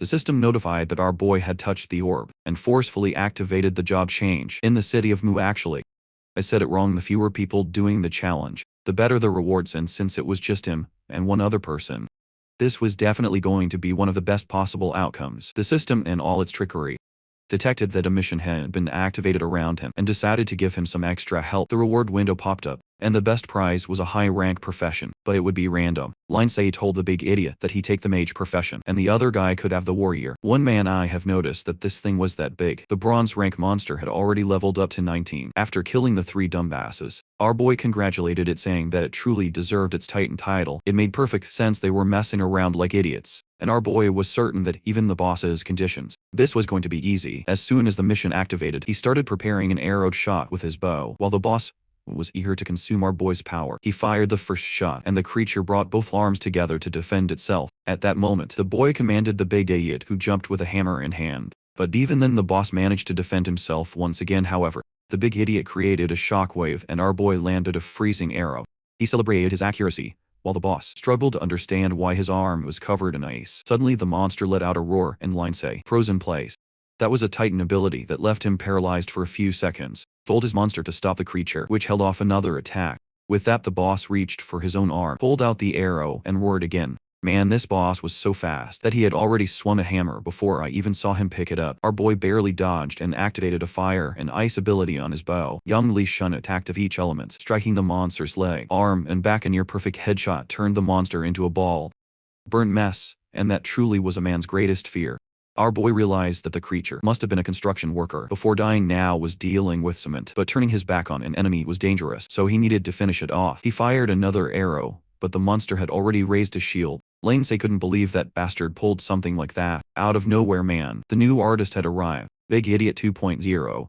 and who would have thought he knew how to draw. Our boy told his monster to go in with the Berserker ability, and as soon as it activated, he lead toward the boss. The punch seemed to land perfectly, breaking the shield, but now the two were grappling. While our boy tried to aim, he shot an arrow, aiming for the back, but judging by the reaction and his pain, it was easy to tell where it actually hit. The monster slammed the idiot into the ground, pulled out the arrow, and turned toward our boy roaring. It was trying to say its innocence with gung-ho, but it couldn't speak. Before our boy could explain that it wasn't on purpose, the boss was already right in front of him, about to throw a punch, but the big idiot jumped on its back and grabbed it by the neck. He threw it to the ground in Manhwa style, but the monster managed to grab his arm and flip on top of him. Lindsay fired another arrow, hitting the exact same spot as before. Even he felt the monster's pain now. He then told the boss that he knew it wouldn't believe him if he said it was an accident. Both times the monster pulled out another arrow, but at this point it was already crawling on the ground in pain. Our boy ordered the big idiot to dodge and unleash a flurry of arrows in its direction. The creature tried to move aside, but every shot landed squarely on the boss. Smoke rose from the impact of the explosion, and our boy wondered if he had won. But then the system notified him that, due to his despicable fighting methods, the boss had reached maximum berserker state. This evolved it straight into a silver rank creature. Lindsay had always known about evolutions before death. He just didn't expect it to jump an entire rank. Additionally, all of its stats and talents were enhanced. Each of its abilities now had a much stronger effect than before. The system stated that, since the mission had become significantly harder, the rewards would also improve. The boss then prepared to charge at Lindsay, who knew he had to use everything he had. Once again, he dodged by retreating backward and fired another series of arrows. One struck its arm, but as soon as it did, the creature's instant regeneration kicked in. He then switched to his sword and attempted to decapitate the boss, but the monster managed to evade, and the attack landed on its chest, making it feel some damage. The problem was that the big idiot had spent too much energy and had to eat to recover, but our boy didn't just have the big idiot anymore. So he summoned the City of Mu's robot, which would last for 10 minutes. Along with it, he also summoned the zombie cat, activating a deep cutting ability on his sword. He charged at the boss one slash, and the creature staggered backward. However, due to the skill, our boy was locked in place for 2 seconds. The monster crashed to the ground, and the robot advanced. It landed a knee strike straight to the jaw. The little cat was already in its feet, joining in with a flurry of scratches, claw swipes and cuts. The boss tried to escape from being pinned down, but by now our boy had recovered and landed another slash on its arm. The only issue was that controlling these new creatures with his consciousness was incredibly exhausting. The boss then punched the ground, triggering a shockwave. Lindsay jumped to evade, but meanwhile the big idiot was changing colors. Man, I keep telling you, the artists here have all sorts of memory glitches. But just as he was getting up, the shockwave hit him. Lindsay finally landed on the ground, but he was amazed that the boss had used Titan's Fury. At a time like this, and according to the description, the more times it used that punch, the stronger it would get, meaning things would only get worse. At least one of his arms was completely damaged, so he had a chance once again. He charged for the boss, which came at him with a one-punch man-style strike. Man, the impact sent our boy flying. I think he managed to dodge it. As soon as he hit the ground, he found himself face to face with another arm and land a clean slash right on the monster's nape. The creature was writhing in agony, and the system notified him that it detected our boy fighting with more than one person, meaning the reward would be reduced. He decided to ignore that and charge at the boss again, knowing he couldn't let it recover. After a series of attacks, the creature finally seemed to collapse. Just as our boy was about to jump, a group of people started taking advantage of the moment to enter the arena. He warned everyone nearby that they could take the rewards without actually participating, which was incredible. Everyone was excited to see what class they would receive. The girl tried to warn them that this guy had just killed the boss, so they should be afraid of him instead. But the leader told her to shut up, saying that once he got his new profession, he would start playing with her. When a guy says something like that, you already know he's about to die. And look who showed up behind them. Our boy was radiating an aura, and the guys immediately turned, congratulating the great guy. He said he had watched the fight and tried to jump in to help, but he didn't expect to arrive. Just as it was about to end, others started saying they were fans, but our boy cut in, asking what kind of nonsense that was. Weren't they just hiding up there, waiting for the perfect moment to jump in, right when he was about to kill the boss? The moment the guy realized he'd been exposed, he got flustered, tried to explain himself, but too late, he was already cut down. Our boys simply stated that they were a bunch of hypocrites. He flicked the blood from his sword onto the ground and said that people like them were the ones he despised the most. With a glance back, our boy activated the demon's gaze. At that moment, the guy in the green hood seemed affected, turned and attacked his own ally. Starting a brawl, bodies started piling up, and the rewards kept increasing as the number of players dwindled. One of them shouted at our boy, saying he was supposed to be the hero here, and the one in yellow argued that as a hero, he should be helping everyone get stronger, instead of just trying to survive alone. He needed to understand that if he killed them all there before he could even finish, our boy had already taken down another one. The guy who was talking immediately covered his mouth, realizing that saying too much meant he'd be next. The protagonist told them to go and spread the word. Let everyone know what happens to those who try to steal his rewards. The guys were shaking terrified, as he simply made a throat-slaying gesture. Not long after, a pile of bodies had accumulated standing over the boss. Our boy thought they were fools for trying to use morality against him. Maybe when the Lee family was hunting him down, they should have used all that righteousness to help him, instead of letting him suffer for so long. With that, the boss was finally finished, and he received his rewards. Since the difficulty had increased to silver rank, his rewards were doubled as well. The first chest appeared, and of course he went straight to open it. Inside there was a scroll and a feather. The scroll stated that since he had activated the profession change station, a statue of him would be erected. Anyone who wanted to change professions in this city would have to go to that statue and pay a certain amount of gold, with him getting a cut of it. Obviously, he signed his name without hesitation. Ariana's mission was completed, earning him even more rewards, and then the previously dormant orb began to glow. The items that had been embedded in the stone were now released. The players knew good rewards were coming, because the system always boosted things at moments like this. The problem was that there seemed to be a bunch of people behind him, and he wasn't in the mood to deal with that. He smacked the big idiot on the face a couple of times, and told them to get out of there quickly. They left, and elsewhere in the city, a blue light appeared. As people wondered if the boy had managed to defeat the boss, the poor guys were still sulking, saying that every timeline say kept everything for himself, while all they wanted was to grab a piece of the reward, without doing anything, of course. Bunch of freeloaders. At that moment, a global announcement was made about the day's achievement and the activation of the profession exchange system in the city of Mu. Since this was the first city to activate the system, for the next 24 hours, everyone's chances of obtaining items were doubled. Along with extra experience and gold, everyone in the entire city also leveled up once, and they were all celebrating. The girls, of course, became instant fans of our boy. Meanwhile, the other guys were losing their minds. What a brutal scene from far away. Someone commented that yesterday they had attempted the boss fight with 30 people, yet they had all died. The guy was standing there with a headband bearing our boy's name, 2 corpses on the ground, and his arms wide open, declaring that he was truly the great savior. In a room somewhere, another man mentioned that Yahello was originally from their city, but when everything started, he had gone to the city of Mu. However, since he had always lived here, he would eventually return to his homeland elsewhere in the city. The big idiot was chilling. Meanwhile, our boy was just scrolling through his massive list of rewards. He was already level 16 with 12,000 gold coins. Completely confident, he muttered that he didn't want to attract attention, but now it was impossible not to. One of the class change scrolls was for Overlord, a class where every point invested in strength would grant him 4 points instead. For him, this was a great way to save points and invest everything else in agility, since strength would always remain high. Additionally, his automatic item collection had also leveled up to rank 2. He considered it a great advantage, as it guaranteed that when fighting hordes, he wouldn't lose a single item. Then, he asked about the event where everyone would receive double items, wondering if they would still get at least one, since 1 was the basic rate. The system told him no, he wouldn't receive just double the base chance. He would get 200 with that. The equipment he obtained included a chest plate and pants. Both items were perfect for fighting against opponents who relied heavily on magic. Since they had the attribute of being concealable, he equipped them, and it was as if they weren't even there perfect. His stats were still well balanced, and now it was time to claim those items. The system occasionally handed out was just a small potion to improve his physique, which wasn't a big deal for him. Feeling himself a little too much after a while, he knelt down, saying that now was truly the time to open the boss loot. He started chanting a madamada, hoping for something good. He pulled out a profession scroll that granted extra strength, a bit of physique, and some points to allocate. The problem was, it wasn't particularly useful for either him or the big idiot. He stored it away since it wouldn't be of much use. Then he opened one of the last chests. Inside was a watermelon cutting knife that boosted his agility. However, to activate its effect, he had to shout, "Who wants fresh watermelon?"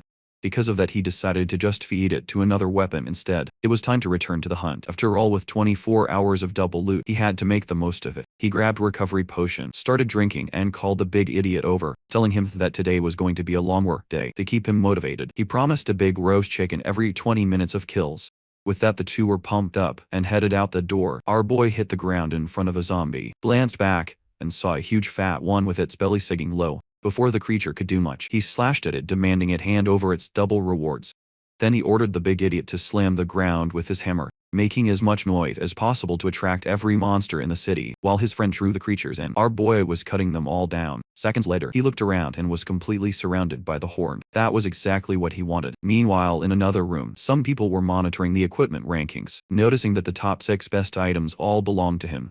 The leaders of the human and in families were curious about who this person really was. The man on the left told the younger one to keep quiet. After all, he was only there because his father had died.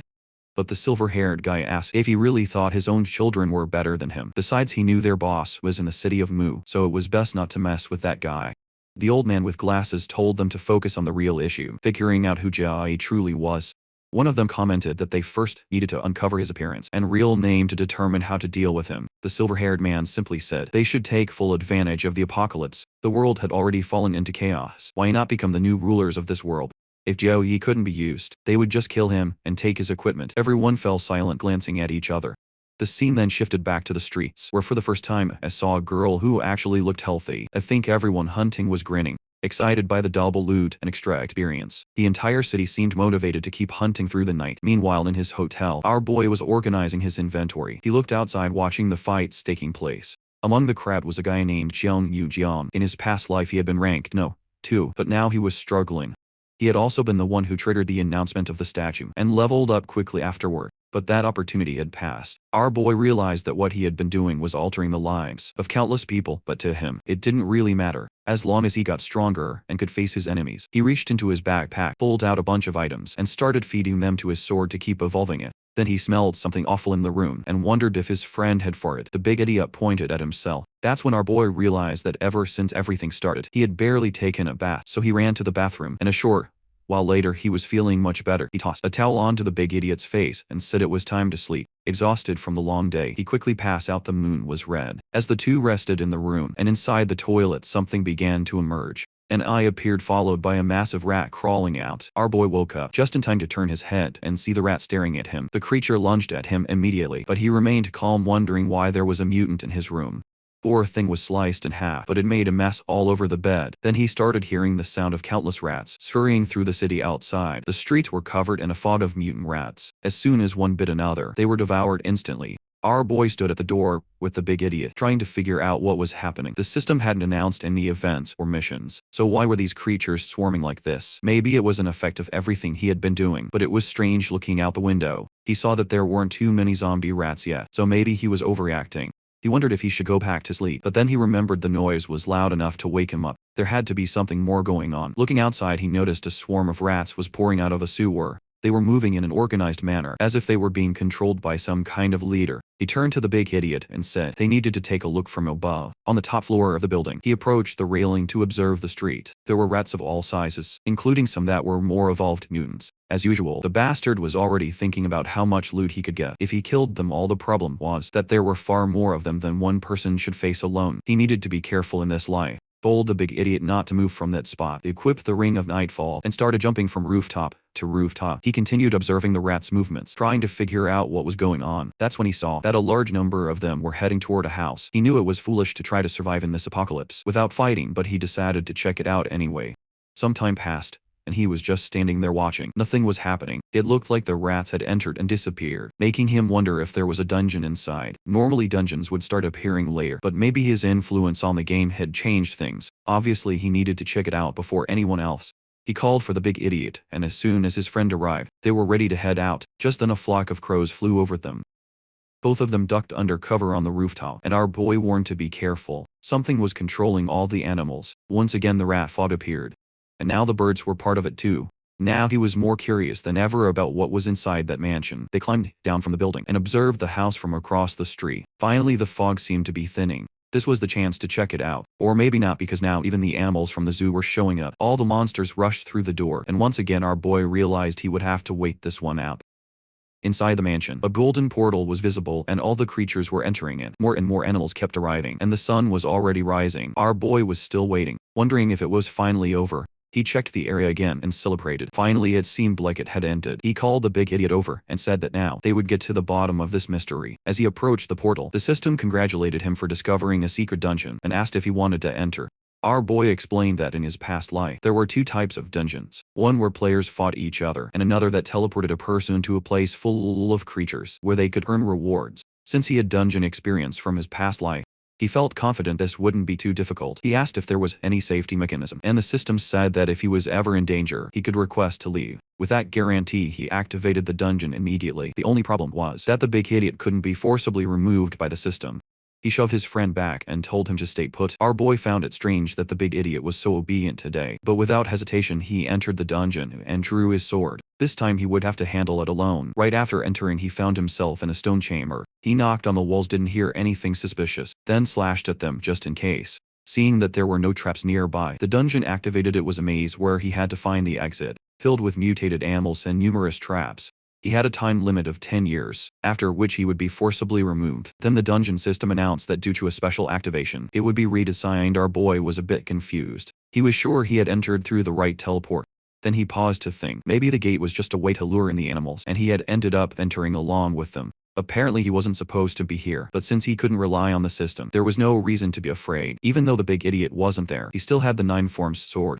A message then appeared, saying the dungeon had been modified to match his combat abilities. A red aura appeared above, and our boy started celebrating, thinking the difficulty had been reduced. But I'd say he's so strong now that maybe it actually got harder. Just like that, the system notified him that, because he had entered the dungeon before it was ready, he would receive a 50 penalty. He received a system mission to complete the dungeon. He accepted it immediately, and began moving through the corridors. He advanced cautiously, triggering traps and dodging them, or maybe not so cautiously because he was suddenly dragged away. He realized that the penalty for discovering the dungeon early was stronger than he had expected. Couldn't even think of a single player outside who would be able to block this, besides himself. And at that moment, another barrage of arrows came flying at him. He ran straight toward them, then threw himself to the side at the last second, barely dodging. That was a close call.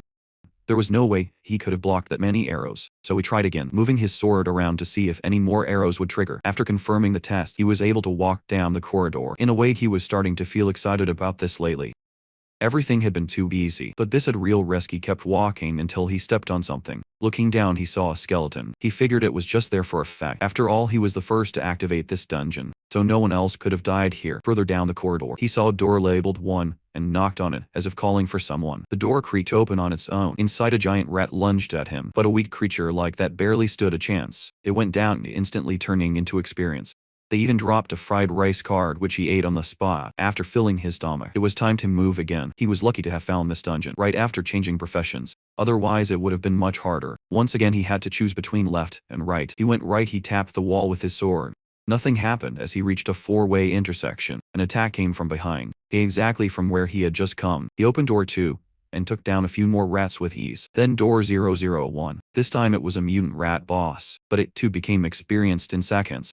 Using his blood he marked the walls to start mapping his route. He began understanding the pattern. One door had normal enemies, one had bosses, and one was a dead end. The numbers didn't represent difficulty, but rather the number of creatures inside. If 001 was a single boss, then 002 would have 2 bosses. Meanwhile 2 alone would have 2 regular monsters. The creatures were getting stronger, and the traps more dangerous. He opened 002, and his guest was confirmed. 2 bronze-ranked bosses they attacked. But they were still too weak. More easy experience. He also bought an agility fruit, which shocker boosted agility. Days passed. On the 4th day, his sword reached 100, and evolved into a diamond rank weapon. His cutting and stunning slash abilities improved. All these techniques were now stronger. Low-rank enemies became effortless kills. While he farmed in the city of Mu, players were excited about reaching level 10. Some wondered where the legendary Yahello had gone. One speculated he might be dead, but the rankings still showed him at level 17. Back in the labyrinth he sliced through 3 bosses, but these were smarter. They dodged.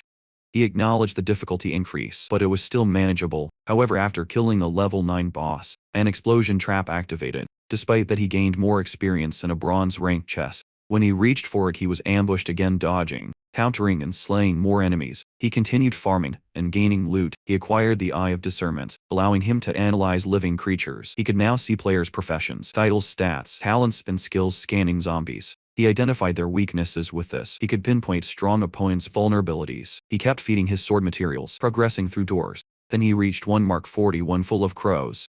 Scanning them, he noticed one had a wounded right wing, a perfect target, but there were 40 more. He continued farming until he reached a dead end. Something felt off. This should have been the exit. Then he found a golden dragon and blazed-owned door. Inside, a golden sphere awaited. The system announced, Dungeon of Despair completed. His rewards adjusted. He obtained 2 cheats.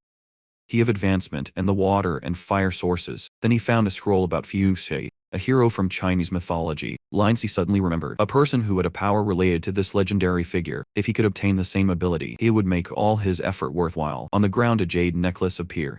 The moment he touched it, elemental forces surround his body. Confused, Lindsay was suddenly engulfed in a cocoon. Damn, this jade necklace was dangerous. He was being attacked from all sides with blood seeping from his eyes. Apparently he had to endure some kind of transformation. As he suffered, constellations formed around him. The cocoon became shrouded in a blue energy, and an aura surged into the sky inside. Lindsay struggled to resist. Then the item shattered, and he reemerged.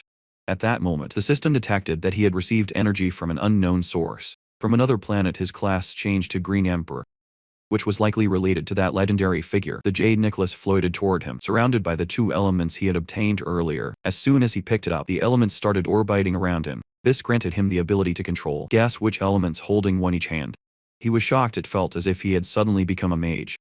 Just then the entire dungeon began to collapse. The power he had received was the very energy that had been sustaining this place. A portal appeared offering him an exit, and he immediately accepted. The next moment he was back at the mansion where it all started, and of course suffering from severe added. The first thing he did was pull out his phone to check the news, only to get a massive shock. He had been in there for 2 whole weeks without realizing it. Turning to the side, he saw that the poor big idiot was still waiting. Starving Lindsay was honestly impressed that the beast hadn't moved from that spot, and had been waiting the entire time. Our boy patted his shoulder and promised, "I'll get you some chicken." Checking the rankings, he saw that he was now level 20, while the others were still at level 17. He was still comfortably ahead. Handing his scrolls the big idiot, he declared it was time to get back to grinding. Meanwhile, outside the mansion, a player named Jun Yu and John had just leveled up to 18. He cheered for finally surpassing the damn Jia Yi, but when he checked the rankings, he nearly had a heart attack. Jia Yi had already hit level 20. At the same time, girls were celebrating, screaming about how their great god had returned. Meanwhile, a silver-haired guy was puzzled. Why had the big idiot stopped leveling up? The shut-in players, who did nothing but watch the rankings, were utterly confused. How the hell had that kid leveled up so fast? All of a sudden, back in the real world, Lindsay and the big idiot were stuffing their faces. His Green Emperor profession was still being absorbed. As a result, all of his attributes increased by 3. He received 5 additional points to distribute freely. With this class attributes, equipment, stats, and bonuses, he had 80 points in every stat. Additionally, his class allowed him to collect special beads that could be used to unlock new elements by using the 8 trigrams pendant. He could also access related elemental abilities. For Lindsay, this was perfect. Not only did he have high stats, but he now possessed 2 of the best professions, allowing him to fight both as a mage and a warrior. But then he noticed something weird about the big idiot. The creature was growling in fury as if desperate to hunt. Lindsay tried to issue a command, but something weird happened. The damn translator had messed up the text, making it impossible to understand what he was doing. Somehow he managed to tell the big idiot to release his power. The beast slammed the ground and a shockwave erupted. The next second, Lindsay looked at his own hands. The elemental energy was swirling around him. He immediately recognized this as a tired profession effect. After a long time, he asked the system to unlock 2 cheats. He received the beast enslavement skill level 1, but since he already had it, it upgraded to level 2 as they exited the mansion. A global message appeared, notifying the players of Mu City that the combat event was ending. However, the first place reward went to a player named Moyen, while the second place prize went to Shan Yu Yibo. Lindsay realized that while he was stuck inside the damn labyrinth, those guys have been working hard and winning events. The system then announced that once 30 of the city reached level 10, a combat zone would be unlocked. During this period, players could register to compete for rewards. Lindsay decided it was time to power level again and ordered the big idiot to smash the ground. The beast obeyed, transforming using the Tyrant ability. The next second, a swarm of monsters flooded the streets.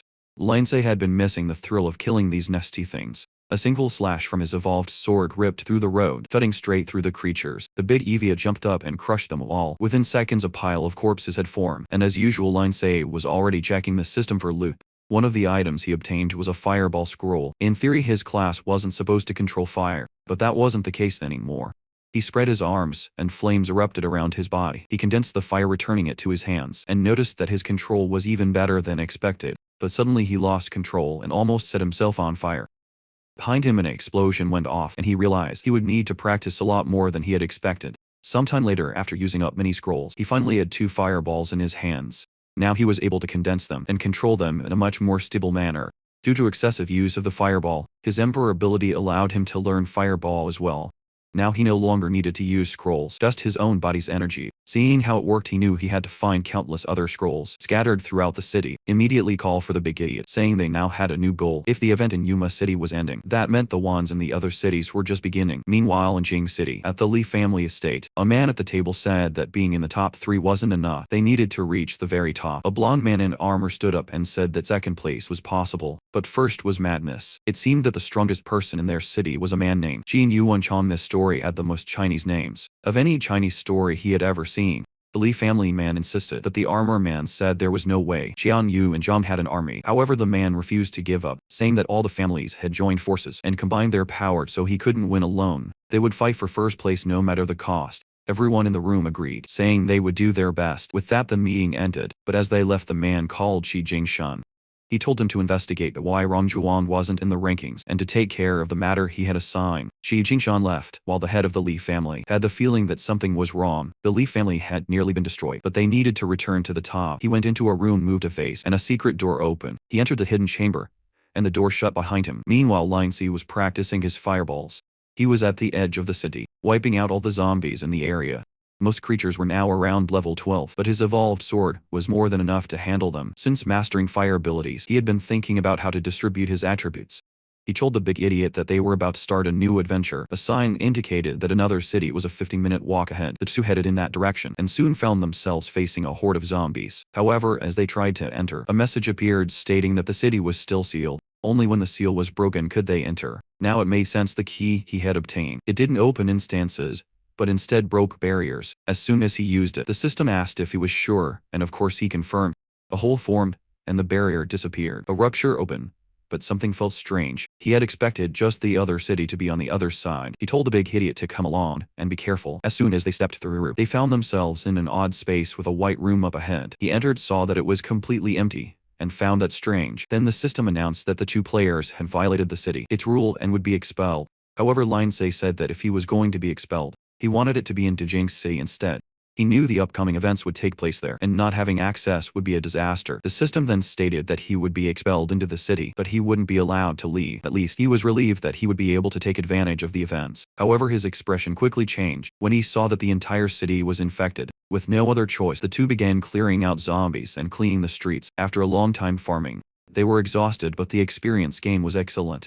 Lin Si knew this was a huge city, but he hadn't expected the number of zombies to be so overwhelming. Then he heard a strange noise, and immediately took off running, telling the big idiot to follow. They sprinted through the streets as yet another zombie horde approached. From behind, Lin Si jumped into a sewer and landed inside, while the big idiot followed, but ended up falling like a complete fool.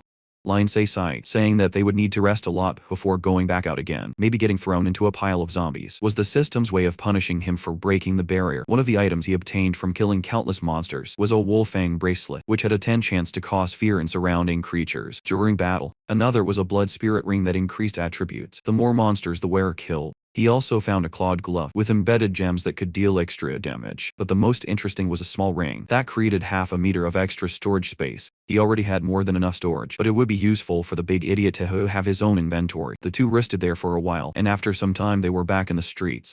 As they walked, someone suddenly called out to the big idiot. When Lin Si turned around, a man seemed to recognize them and asked if they were also participating in the event. Lin Si simply nodded. The man, looking a bit embarrassed, asked if he could join them and lead the way.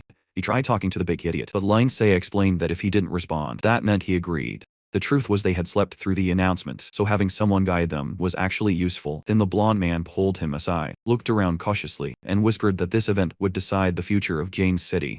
And just like that, the blonde guy changed outfits and even changed his hair color. Someone needs to send a message to these guys, because they clearly aren't getting it. The guy explained that after a meeting between 3 families, the city's ranking system now determined a person's right to vote and speak. Lin Si remembered that in his past life, this was one of the first cities to successfully control the zombies, while other cities were in complete chaos. Jing City's military, government, and major families had come together to establish order. But of course this didn't come for free. Lin Si knew that history was repeating itself here. Citizens would lose all their freedom, be humiliated, and used for everything in exchange for a little security man. This was some serious social commentary. Lin Si thanked the king of hair color changes for the information, and as a friend offered to sell him some cards for 90 gold each. The guy seemed happy. It must have been a great deal since they cost 100 in the shop. Selling them for 90 was charity. Right man, this kid had some interesting math, but fine, the guy handed over 270 gold coins and asked if he could take 3 cards. Lindsay agreed, and his first deal was made. When he turned around, a whole crowd had already gathered. A girl said she admired him and wanted to buy some things too, but Lindsay explained that he only made that offer to the hairstylist because he provided valuable information. Everyone looked devastated, realizing they wouldn't get anything. Lindsay was annoyed, but at the same time said that fine, he would sell to them for 95 gold. Each guy next to him wanted to protest that it wasn't fair, but everyone was already glaring with that.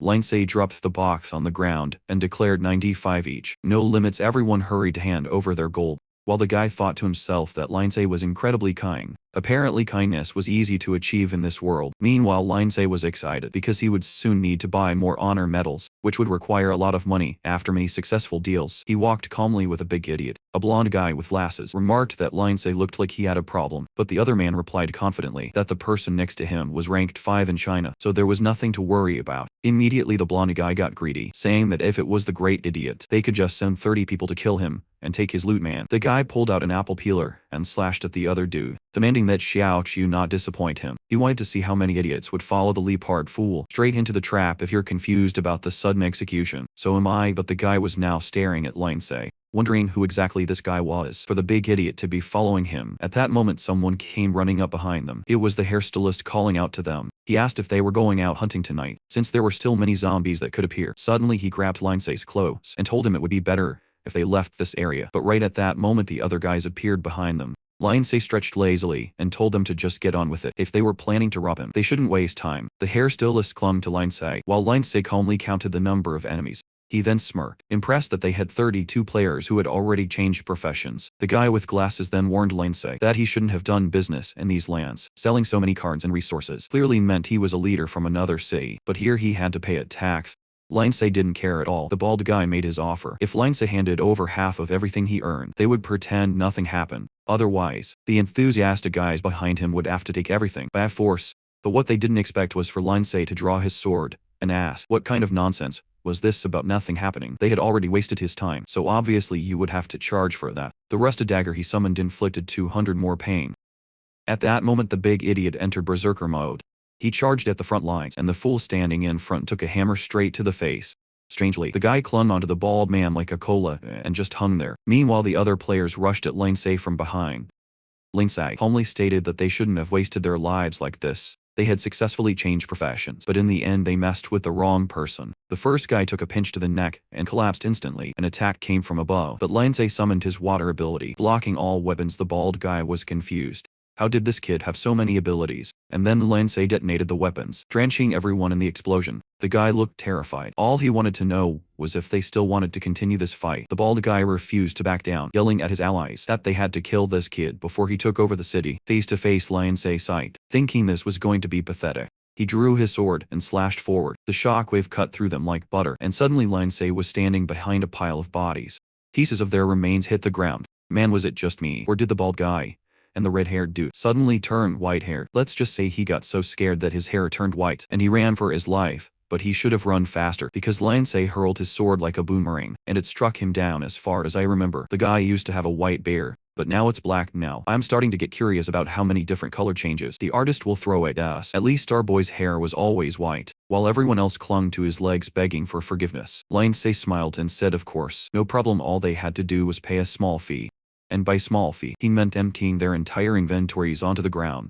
Meanwhile the bald guy was slowly trying to slip away. Lindsay smirked and casually told him to come back. In less than a second the guy was on his knees. After that the group left crying. But if you thought Lindsay was merciful, you'd be dead wrong. He had already ordered the big idiot to finish them all off. The bald guy sensed something coming, but too late. The ground was painted red. Everyone was now taking their famous eternal nap. Sometime later other players arrived and saw the carnage. Apparently, they were thanking the gods that this bastard was finally dead, since he had been robbing everyone in the city. Meanwhile, on top of a building, a mysterious guy in full squad mode watched the city of Qing. He pulled out a pistol, fired a shot into the air, and a firework exploded in the sky. Lindsay saw it and muttered that he had apparently attracted attention from the wrong people. Meanwhile, in the safe zone of Qing City, a man tried to enter, but before that, a soldier stopped him for inspection. The place was bustling with activity, and Lindsay was impressed that they hadn't built all this in just a month. The problem was that to enter, you had to reveal your identity. Obviously that was prohibited for both him and the big idiot. But he knew that something built in just a month couldn't have perfect security. It wouldn't be long before he found a loophole. An hour later at an isolated section marked with caution tape, he turned to the big idiot. "This is where we're going," and both of them put on masks, entered the area, and shut the door behind them. Line C then told the big idiot to find a map of Jing City. Man, that wasn't even a challenge. The map was right there. Our boy quickly noticed that the individual combat tournament would be held in the gymnasium, so he decided to check it out. As he walked through the streets, he overheard some guys talking about who the strongest person in the city was. The green-haired guy who would probably change hair color soon confidently said it was General Zhang Yanzhan, but the other guy replied that he had heard the general was sick. Lancy remembered that in his past life this guy was ranked 1, but still ended up in 3rd place. The friends kept arguing and wanted to place bets. The green-haired guy said he would bet 500 coins on the general. Right then, Lindsay appeared saying how much he loved the world of gambling. The guy explained the location of the betting house, saying it was controlled by the 3 major families. Lindsay thanked him and rushed off with the big idiot. The scene changed as they arrived at the banking district, and he was impressed that the city was still fully intact. With 3 hours left before the championship started, Lindsay decided to place a bet. They went to the betting area, and as usual, the big idiot walked ahead, causing everyone to clear the way. The bookkeeper asked which tickets he wanted to buy. Lindsay asked how many people had bet on General Tian Yuanji, and the guy explained that a lot of people had placed bets on him. Lindsay immediately understood why. The general had ended up in 3rd place in the past. The guy then asked what Lindsay wanted to bet on. Lindsay grinned and bet that the general would finish in 3rd place. The bookkeeper looked confused and seemed hesitant to accept the bet, but before he could refuse, Lindsay slammed a sack of gold onto the counter. He announced that he was putting 20,000 gold coins on that result. People whispered that if he was right, he'd win 60,000 gold. But did the betting house even have that much money? His girlfriend, however, was certain that the general was the strongest, so in her opinion, Lindsay was wasting 20,000 gold. Using a bit of persuasion, Lindsay convinced the big idiot to bet 20,000 as well. The bookkeeper was shaking, asking if they were sure about wagering 40,000 on 3rd place. Lindsay just told him to hurry up since the tournament was about to start. Sensing the threat, the bookkeeper immediately processed the bet, and with that he handed over 2 betting tickets. A scene shifted to the gymnasium, where the arenas were already set up. The moment Lindsay stepped inside, the system automatically charged him 10 gold. At the automatic payment system, he noticed 2 lines, one for spectators and one for participants, and since security was laughable, he casually walked into the participants line. Apparently anyone over level 10 could compete. Once inside, there were many confident players getting ready, and there he was, the famous general, Qin Yuanzhang, standing tall, dripping in swag with his cape flowing dramatically. Signal was given, and the official tournament of Jing City began. The competition had a preliminary stage and a final stage. In the preliminaries, 32 players would be selected out of the 1546 present.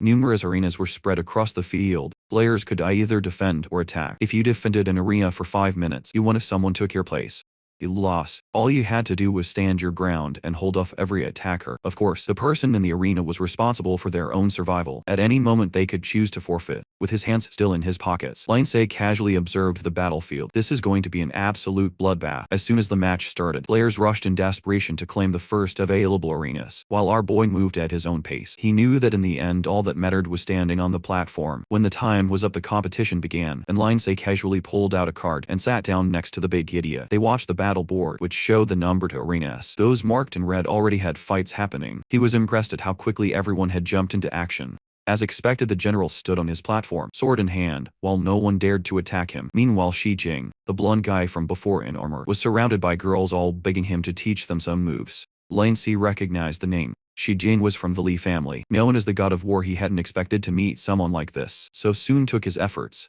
and already paid off. The vanity tier guy jumped at the general, declaring that even if no one believed in him, he would be the first to challenge him. With that, the battle began, and all the other players started cheering, until the guy took a single sword strike from the general, and immediately surrendered. Crowd erupted chanting Zhang Yuanzhang's name, and more arenas started getting attacked. Then hooded figures appeared. Lindsay instantly recognized them. They were the Lei family's death squad. A sudden pain in his chest made him remember something. A battle broke out between Mountain Leopard, who stood arms crossed, and the guy in green called 64. Yes, that was actually his name. Lindsay had been watching everyone closely, and knew that 64 was far superior to Mount Leopard. But then bam! Mount Leopard landed a clean punch to 64's face, sending him flying. Even so, Lindsay trusted that 64 would win. Mount Leopard's attacks were way too obvious.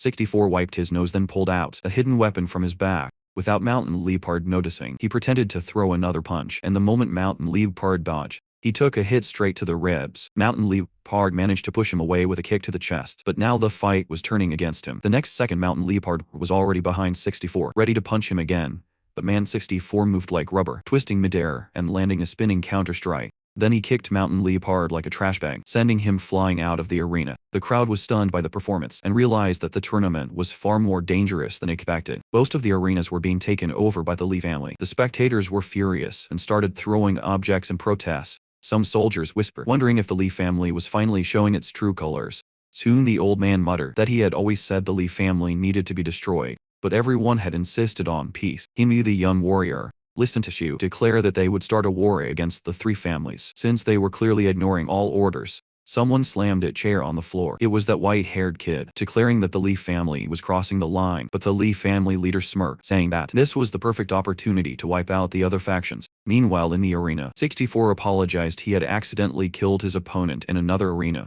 The dead guy's friend was boiling with rage. Shi Jin stepped in, telling him not to be sad, because he would be his next opponent. The big idiot was itching to join the fight, but his father told him to wait. They needed patience. It was crucial to observe everyone's moves before making a move themselves. Only one fight remained in Arena 18, and once it ended the term would come.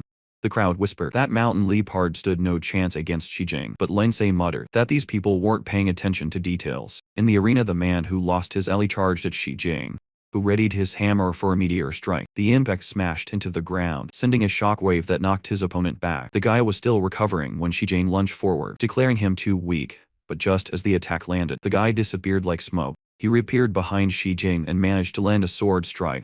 Unfortunately he hit the armor genius.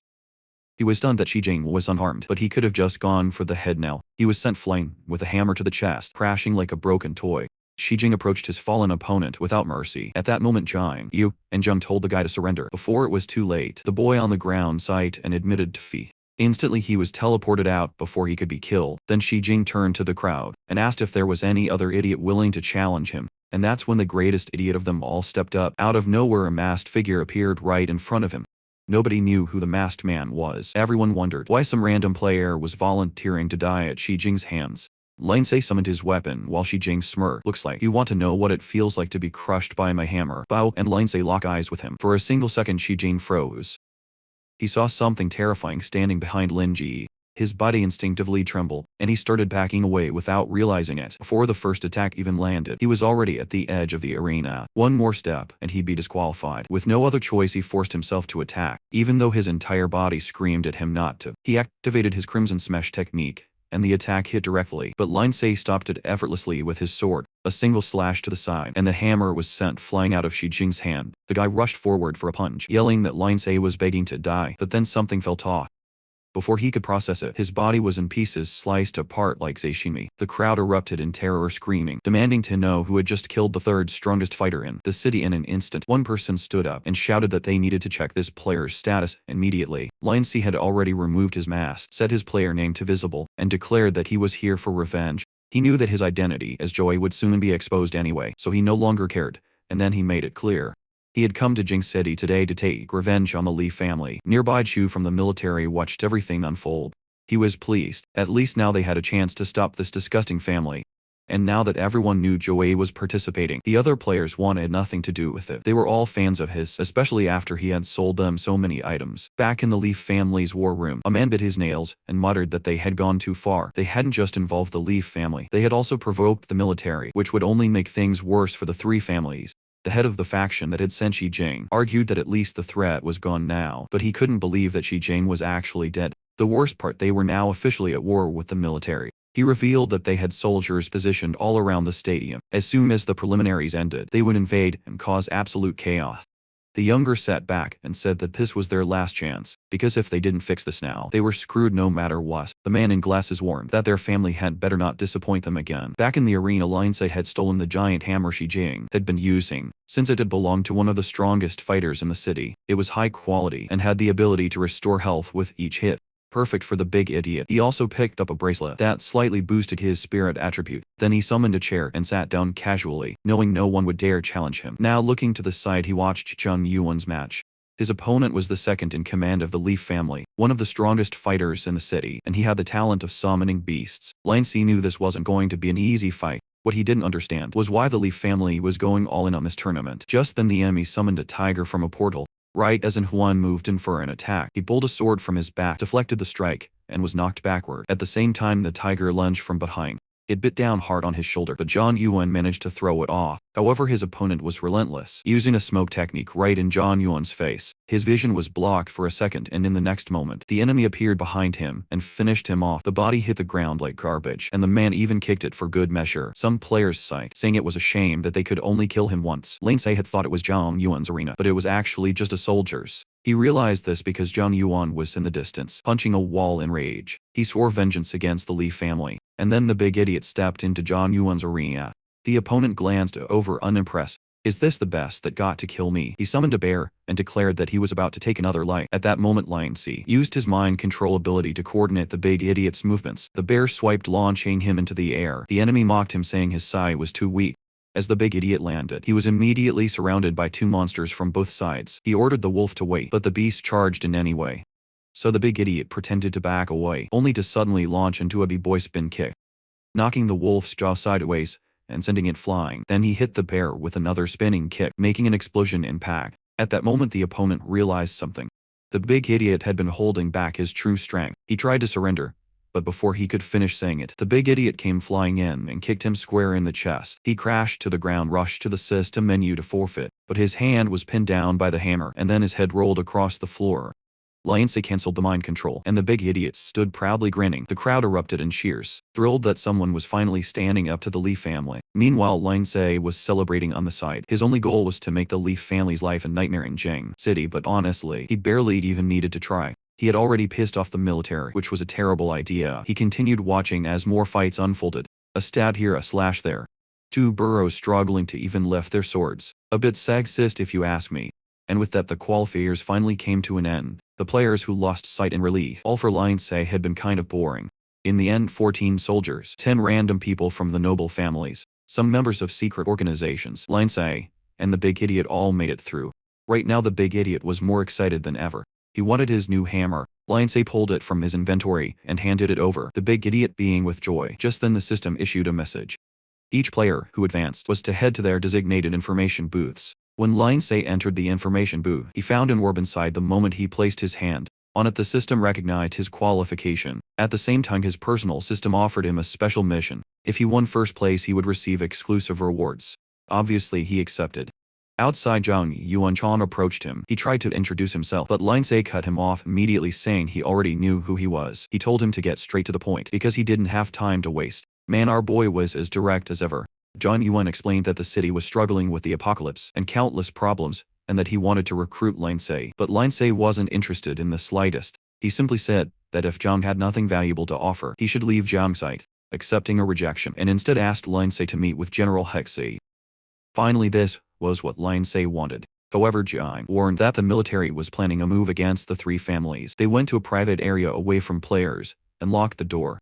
John explained that even before the apocalypse, the three families had bought off countless government officials. This made it extremely difficult to act against them, because taking them down would shake the entire power structure. But after the apocalypse, countless officials had turned into zombies, removing many of those obstacles. Unlike the government, which was actually trying to save Jing City, the three families were fighting over power and wealth. That's why John needed Lion Se's help, especially since he had declared in the arena that he was seeking revenge against the Leaf family. But Lion Se laughed. He said that if they continued working like this, it would take forever. John was confused. Lion Se told him he could see that John had good intentions, but what mattered was, what would he get for taking down the entire Leaf family alone, and much faster than John could even imagine. John stared at him, unsure whether to believe it, but Lion Se simply smirked, telling him to make a good offer quickly, because this was his only chance. Then he turned and left, calling for the big idiot. Outside, dozens of people were running in a panic. They were yelling that the southwestern barriers had collapsed and hordes of zombies were invading. Apparently, anyone who helped defend the area would receive a 50 commission bonus. In gold, everyone was rushing off in a frenzy. But Lion Se immediately knew something was off. He grabbed one of the players by the shoulder, making him flinch. The guy yelled at him to let go. But the moment he saw who it was, he froze in fear. Lion Se asked what was going on, and the general appeared, demanding an explanation. The player quickly explained that as soon as the barriers fell, the Leaf family called for help to block the invasion. But before anyone could understand what was really happening, the whole thing had turned into a disaster and everyone ran away. Lindsay asked who had provided the intel, but the guy replied that everything was chaotic, just as Lindsay had expected. The Lee family had deliberately released monsters into the city to distract everyone. Clearly, they had picked a fight with the military and were using the chaos as a cover to escape. He immediately called for the general, telling him that the entire Lee family had probably already fooled. John looked confused, but Lindsay said there was no time to explain. They had to start hunting those bastards before they got too far away. John agreed, saying he would mobilize the military, but Lindsay should stay back since it was too dangerous. Then John rushed off with the army. Meanwhile, Lindsay decided that it was time to enjoy the chaos. Around the city, people were excitedly talking about the amazing battle they had just witnessed. He spoke about a masked swordsman who had cut down an opponent in an instant, but one guy, hands stuff in his pockets, scoffed that they must be crazy. Then he pointed behind them. The exact two people they were talking about were walking toward them. His friend nearly jumped in fear, because it was really them. Immediately they lowered their heads and stepped aside, letting Lindsay pass freely. Once he was gone, they breathed a sigh of relief, grateful they didn't die on the spot. A little while later, Lindsay and the big idiot arrived in a massive building. Inside, everyone was waiting for him. The two of them walked through the crowd, and the big idiot looked around confused. The place was packed with players, likely because it was the city's marketplace. Lindsay entered one of the shopping capsules and countless items appeared before him. The problem was that he quickly noticed that everything here was way more expensive than in most city, but for someone who had sold a ton of stuff earlier, the high prices didn't matter, so he kept shopping until nightfall. By 10 he called the big idiot over and said it was time to grab some fried chicken. While walking through the streets, they passed by some soldiers. The soldiers warned them to head home immediately, since no one was allowed outside. After 10 Lindsay turned around. The soldier recognized him and went pale. He immediately backtracked, saying, "Actually, Guy said anything." His companion muttered that they had almost gotten themselves killed. Lindsay simply left the scene. The perspective shifted to the infamous Lee mansion. Inside, the white-haired youth was raging, smashing furniture with lightning. He yelled that Yahello had completely ruined their plans. He demanded to know why the idiots who had made deals with that bastard had suddenly gone silent, grabbing one of them by the collar. He snarled, "How are we supposed to deal with the military now that they're all breathing down our necks?" At that moment, a woman entered. She reported that a certain player from the tournament had come to visit him. He raised an eyebrow. It was strange, but he decided to hear them out. After all, that player wanted revenge on the Lee family. Not on him, however. The woman informed him that the boy had sent a message asking whether he planned to keep the Yin family standing. With no other choice, Jiming agreed to meet with Lindsay to find out what he wanted, now with his feet casually propped up on the table. This was Jiming, the head of the Yin family. Lindsay entered the room and sat down, commenting that Jiming seemed quite cautious, but Jiming cut to the chase, saying that he had always opposed the Lee family's plans, so why had Lindsay come to see him? Lindsay answered that he had nothing against Jiming's family, but both of them had a common enemy, the Lee family. Jimmy made it clear that he wasn't willing to start a war against them, but Lindsay smirked, saying that he was misunderstanding the situation. He wasn't here to talk about war. He was here to talk about someone working in the Yin family's beat-keeping operations, a man named Pan Gao-chi. Jiming's expression darkened. He immediately assumed that Lindsay was suggesting Gao-chi was a Lei family spy, but that was impossible. He firmly denied it, stating that Lindsay knew nothing about the foundation of the three families. But Lindsay laughed. He said that he knew very well that they raised children from a young age, trained them as assassins, and used them to seize control of the city. Even worse, most people tied to the three families were cursed, meaning they could be killed at any moment without even realizing it. Jimmy slammed the table. That makes no sense. But Lindsay told him to place his hand near his belly button and tap his chest 3 times. Jimmy hesitated, but did as instructed. The next moment he coughed up blood. Horrified, he demanded to know what had just happened. Lindsay calmly asked if he had been learning techniques passed down by the Lee family, but Jimmy kept denying it, insisting that these techniques had been taught in his family for hundreds of years. Lindsay sighed, realizing that convincing him wouldn't be easy, but in his path, like Jimmy, only broke free from the curse after reaching an extremely high level in the apocalypse. By then it was too late. The Lee family had already stolen everything from him. Even worse, they had taken his wife and child hostage. This time he wouldn't let such talent go to waste. With no other options, Xiaomi gritted his teeth and asked, "How do I break this curse? How much time do I have left?" Lindsay smiled. That depended entirely on how quickly he could steal the antidote from the Lee family. Jiming nodded grimly, saying he would handle it as soon as possible. But Lindsay, ever the gossip, leaned forward and said, "I know about another infiltrator." Jiming's eyes narrowed. "Who?" Lindsay placed a document on the table. There was a full list of every single Leaf family spy. However, there was a catch. The price for that piece of paper was 200,000 gold coins. Jiming's face darkened as he slammed the table again. "At this point, you might as well rob me." Lindsay just grinned and told him to make a counter offer. After a long pause, Jiming reluctantly said that 80,000 was the most he could afford. Lindsay chuckled. It was always fun negotiating with desperate people. But even so he refused the offer. He told Jimming that 80,000 was just the amount he would lose when everything started falling apart. And then the scene changed. Now he was a normal-looking man in a suit with brown hair. Lindsay was back in his room holding a fire scroll in his hands. It contained a technique for a flame-powered flying carpet. Since he had control over fire, he could use it effortlessly. The next morning he was completely exhausted from practicing all night. One of the new techniques he had learned allowed him to wrap his weapon in flames. He activated the ability immediately, slicing through the air, and was impressed at how easy it was. Then he aimed at the table. The moment his blade touched it, the entire thing melted like lava.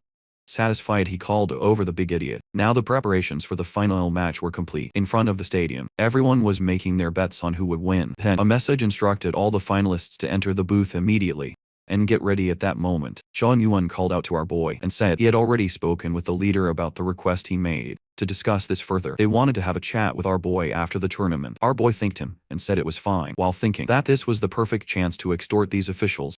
He then walked up to an orb and placed his hands on it. The tournament rules were quite complex. The winner moved on and the loser was eliminated. Our boy then appeared in the room, and the voice announced that the competition was about to begin, and that the first opponents were being selected. The first person our boy would face was at No. 013. He pressed the sand, and then he was teleported. He appeared there, and the guy was emerging in front of him. Before even seeing who his opponent was, he was already talking about how his dagger was coated in venom. However, as soon as he saw that it was our boy, he immediately dropped to his knees and apologized. He wasn't going to face that. With that, our boy advanced and earned 2 points. People were impressed, saying the man surrendered in 0.1 seconds, which was almost a record. Meanwhile, there was a completely unsuspicious bald guy who seemed very interested in our boy. Some time passed, and a mushroom had already grown on his head. Since no one wanted to face the kid, he decided he had to pay attention to the other fights, as it was the only entertaining thing to do was at John Yuan against the big idiot man. Our boy decided to check the general's stats and saw that he had numerous cutting and explosive skills. He rushed forward to strike the big idiot, his blade imbued with flames, but the brute defended himself with a hammer. He tried to strike from above, but the general was faster, sending out his shockwave that forced him to retreat again. The general was impressed that this subordinate of the kid was as strong as he was. However, he couldn't afford to lose this at all, or his prestige in the army would go down the drain. Meanwhile, the big idiot was receiving messages from Lin Lu, warning him that if he didn't defeat John Yuan, he wouldn't get any chicken pieces for a while. Of course, he immediately activated Berserker and charged forward to strike the general again. Man, are you really going to try to block that hammer blow with a sword? It was impressive that he managed to slide and make the attack miss. At the same time, he activated an army blessing that granted him a 20 damage reduction. He charged at the big idiot again, but this time even faster. He was aiming for the back while staying protected, but the brute managed to counter-attack in reverse, sending him crashing backward and being dragged along. Blood was already coming out of his mouth, and he realized this guy was way tougher than he had imagined. He would have to use his trump card, so the war general appeared, and in the next second he transformed. Not only that, but he also summoned an army man. I have to admit, this general has some real swag, and Lindsay was excited because you remember that in his past life, this guy used the army release technique to kill a level 80 zombie. This was an early form of that great technique, but it was still incredibly powerful. The big idiot let out a roar, got ready, and leaped toward the general. This time he prepared a triple slash and clashed head-on with the damn guy who was diving in. A golden explosion erupted in the middle of the arena, blinding everyone on the stage, and the whole place was destroyed. The general was lying on the ground exhausted, but right in front of him, the beloved big idiot was also down. However, the guy was a big zombie, and despite bleeding more than a swimming pool, he managed to stand up. He stared at the general, who struggled, but wasn't doing too well. Strangely enough, he smiled, and the big idiot smiled back. They stood there facing off while everyone was praising them, saying they finally got to see a decent fight. Lindsay was also impressed by both of their performances. He had no idea who would win, and I don't really know who won or lost, but we're back in the room. The general was going to be healed, but he ordered them to take care of the big idiot first. However, our boy said it wasn't necessary because he had already given him some medicine. The guy responded that it was fine then, but if anything was needed, just let him know. Obviously, Lindsay didn't want any doctor to get near the monster, or they would find out he was a zombie. With that, I think the competition was over. The messages announced that the No. 1 rank would receive a gold item, and No. 2 the big idiot would receive a silver item. Considering that even the general's strongest subordinate got beaten up by the big idiot, he really didn't stand a chance against our boy. In the audience, people were commenting that they never expected the general to end up in third place, not to mention that the only person with gold equipment just got another piece. Near the arena, there was someone completely unsuspicious watching the situation. I think it was that boy from the Leaf family, punching the wall in frustration, saying it was all that damn guy's fault. People saw him as he left the arena before anyone could recognize him. Everyone was celebrating, and our boy was calmly eating. And yeah, that was it. The system announced that he won and received the golden blink boots. I don't know why I thought there was going to be a big competition, considering our boy has always been way more op than everyone else. These boots had spatial abilities, so it made sense they were given as a championship prize. Equipping them, some of our boy's stats were already surpassing 100, and obviously, since he won, he also got the mission reward that the system had assigned. When he opened it, he received the silver-ranked Shadow Demon gloves. Lansing noted that these were part of the set he was already wearing, so it was peculiar that the system had given him exactly that piece. But now with the full set combined, the effect was increased by 15. Which was useful as well. Meanwhile, the big idiot was happily eating his chicken thigh when our boy told him to hurry up and open the system. The guy looked all confused and scared, and then our boy saw it. For second place, he got a pretty mediocre silver armor, and he immediately realized that the reward was garbage. The big guy, however, was sad that his chicken pieces had fallen. Our boy just called out to him, saying they had more important things to take care of, obviously collecting the bet reward, because that was a ton of money. Outside, some people looked a bit uneasy. A soldier came running wanting to talk to our boy. Apparently, an emergency meeting was taking place, and our boy was summoned there. He wanted to know what happened, and the guy explained that while the tournament was happening, the Leaf family had pulled some dirty trick. Who would have thought they lured a bunch of zombies to the area and dumped them inside the city? Since the strongest people were at the arena, the army tried to defend it, but over 1,000 soldiers died. However, Lindsay knew that no matter how powerful the Leaf family was, they wouldn't have been able to attract thousands of zombies that fast. He then declared that he would be part of this emergency meeting, and in the next scene we were in the conference room. General Q slammed the table and said that this was no longer up for discussion. The Lee family had clearly revealed their true colors. He asked everyone to calm down, saying they needed to discuss how to deal with this. Another guy wearing a hat said that this wasn't the time to punish the Lee family because they needed to focus on rebuilding the city. Some guys in suits on the side agreed. They claimed that the Lee family's reputation couldn't be damaged, or public opinion on the three-faction alliance would shift. Everyone was trying to convince the old man that it was too risky to go against them. At this moment, Benjong slammed the table and said it was ridiculous to believe they could complete the safe zone while the Lee family was sabotaging everything. What he really wanted to know was how much each of them was getting paid to keep defending the Lee family like this. He urged everyone to calm down, claiming that their loyalty was to the city. Meanwhile, the guys from the other family agreed, saying they had to look at the bigger picture and that this whole situation was too risky. Then someone spoke up, agreeing with General Jean, looking toward the door, who was it arriving? Our masked boy, however. Himu immediately ordered him to be removed, saying it wasn't right for a player like him to be part of this meeting. To which the old man beside him responded that he was the one who ranked first in the championship, so his opinion mattered. Even so, Himu argued that confidential information couldn't be shared with people like him and ordered a soldier to remove him. Then General Jung stated that he was the one who invited the boy and asked if anyone had a problem with that. Himu insisted that bringing in someone they didn't know was too risky. At that, Lindsay said that while Himu might not know who he was, he himself knew very well who Himu was. A man who had lost his wife and daughter, who had turned into zombies. He had still continued fighting in the army. Through sheer effort he had reached his current position, but our boy wanted to know if he had ever heard of someone named Lin Kai. Himu seemed startled, glancing toward the members of the Lee family, and our boy revealed that he knew the Lee family had told Himu that this person was his son, and that he was still alive. Since then, Himu had been obeying the Lee family's orders to protect this person. The general stood up, asking Himu if this was true. Just then a message appeared, notifying all players that a zombie invasion would begin in 5 hours, but judging by the size of the message, it was clearly going to be a massive horde. Himu started trembling, asking if this was even possible. Then he began laughing like a madman, saying that the Lee family still had a few tricks up their sleeve. He then declared that he was certain this place wouldn't hold, and that meant everyone that was going to die. Tai Wei slapped him across the face, calling him a complete animal. However, he most simply said he was tired of surfing old men like them, and was looking forward to watching them all be sacrificed. But Lindsay found this strange. This kind of horde invasion was supposed to happen much later in the game. The message then explained that for an invasion of this scale to occur, 3 conditions had to be met. First, the location needed to have a secure base. Second, there had to be a massive accumulation of zombies in nearby areas. Finally, a creature capable of controlling the entire horde had to be born. Our boy still found this strange, since the base was only half built. Any horde invading this place would have an easy time destroying everything. He put his hand on his face, saying that another tough fight was coming. Then he grabbed Himu by the collar and said that since he had exposed this informant, he was taking him for. Zhang said that was fine, as long as he ensured he had a miserable death. Our boy thanked him and said that if they had any questions, they could just ask him. With that, he walked out the door saying they had a lot to take care of outside. He placed him on the ground as some soldiers passed by. The army guys were commenting that he was being carried like a chicken and wondering if Jiren had really gotten that strong. Himyu had a look on his face that was usually reserved for female characters looking at the protagonist, but the treatment he got was a chokehold followed by a face first slam into the ground. Himyu said they should just kill him already. He didn't care, since everyone there was going to die when the horde arrived anyway. Hearing that, people realized that the bastard was a traitor. At that moment, Lane Se pulled out a scroll and cast a soundproof barrier skill so that no one could hear anything. The orb activated, and the big idiot stood guard to prevent anyone from entering. Hinu kept saying that there was no way to escape. Since the city was sealed, everyone would die there. Our boy just punched him in the face and teeth scattered on the ground.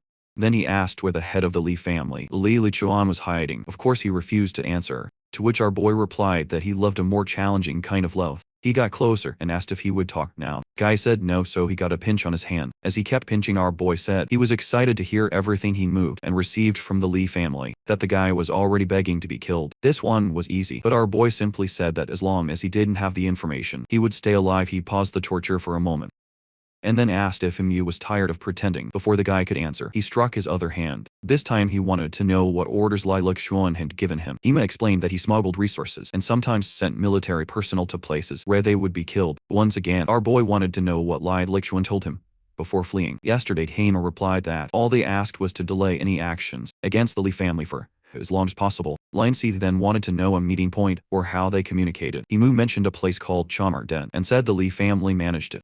Our boy asked if he had any more information. Himu said no at that moment. Himu was thinking that now the boy would want to keep him alive, to torture him later, but when the chaos started, he would find a way to escape. However, Lindsay wasn't going to give him that chance. He finished him off with a clean next strike, kicked him aside, and even summoned an umbrella. The guy was definitely gone, even leaving an eye rolling on the ground. Then the scene shifted to the betting house, where our boy went to collect everything he had wagered. The woman looked at the record and said he had correctly predicted that the general would come in third. According to the calculations, he would receive 123,000 gold coins. It was surprisingly simple. She just checked the system, and the money was deposited into his account. With that, he left now extremely rich. Sometime later, he and the big idiot were at Jing's shops. While our boy was shopping, the monster glutton was devouring his chicken. Our boy managed to buy the city's token for 225,000 gold coins.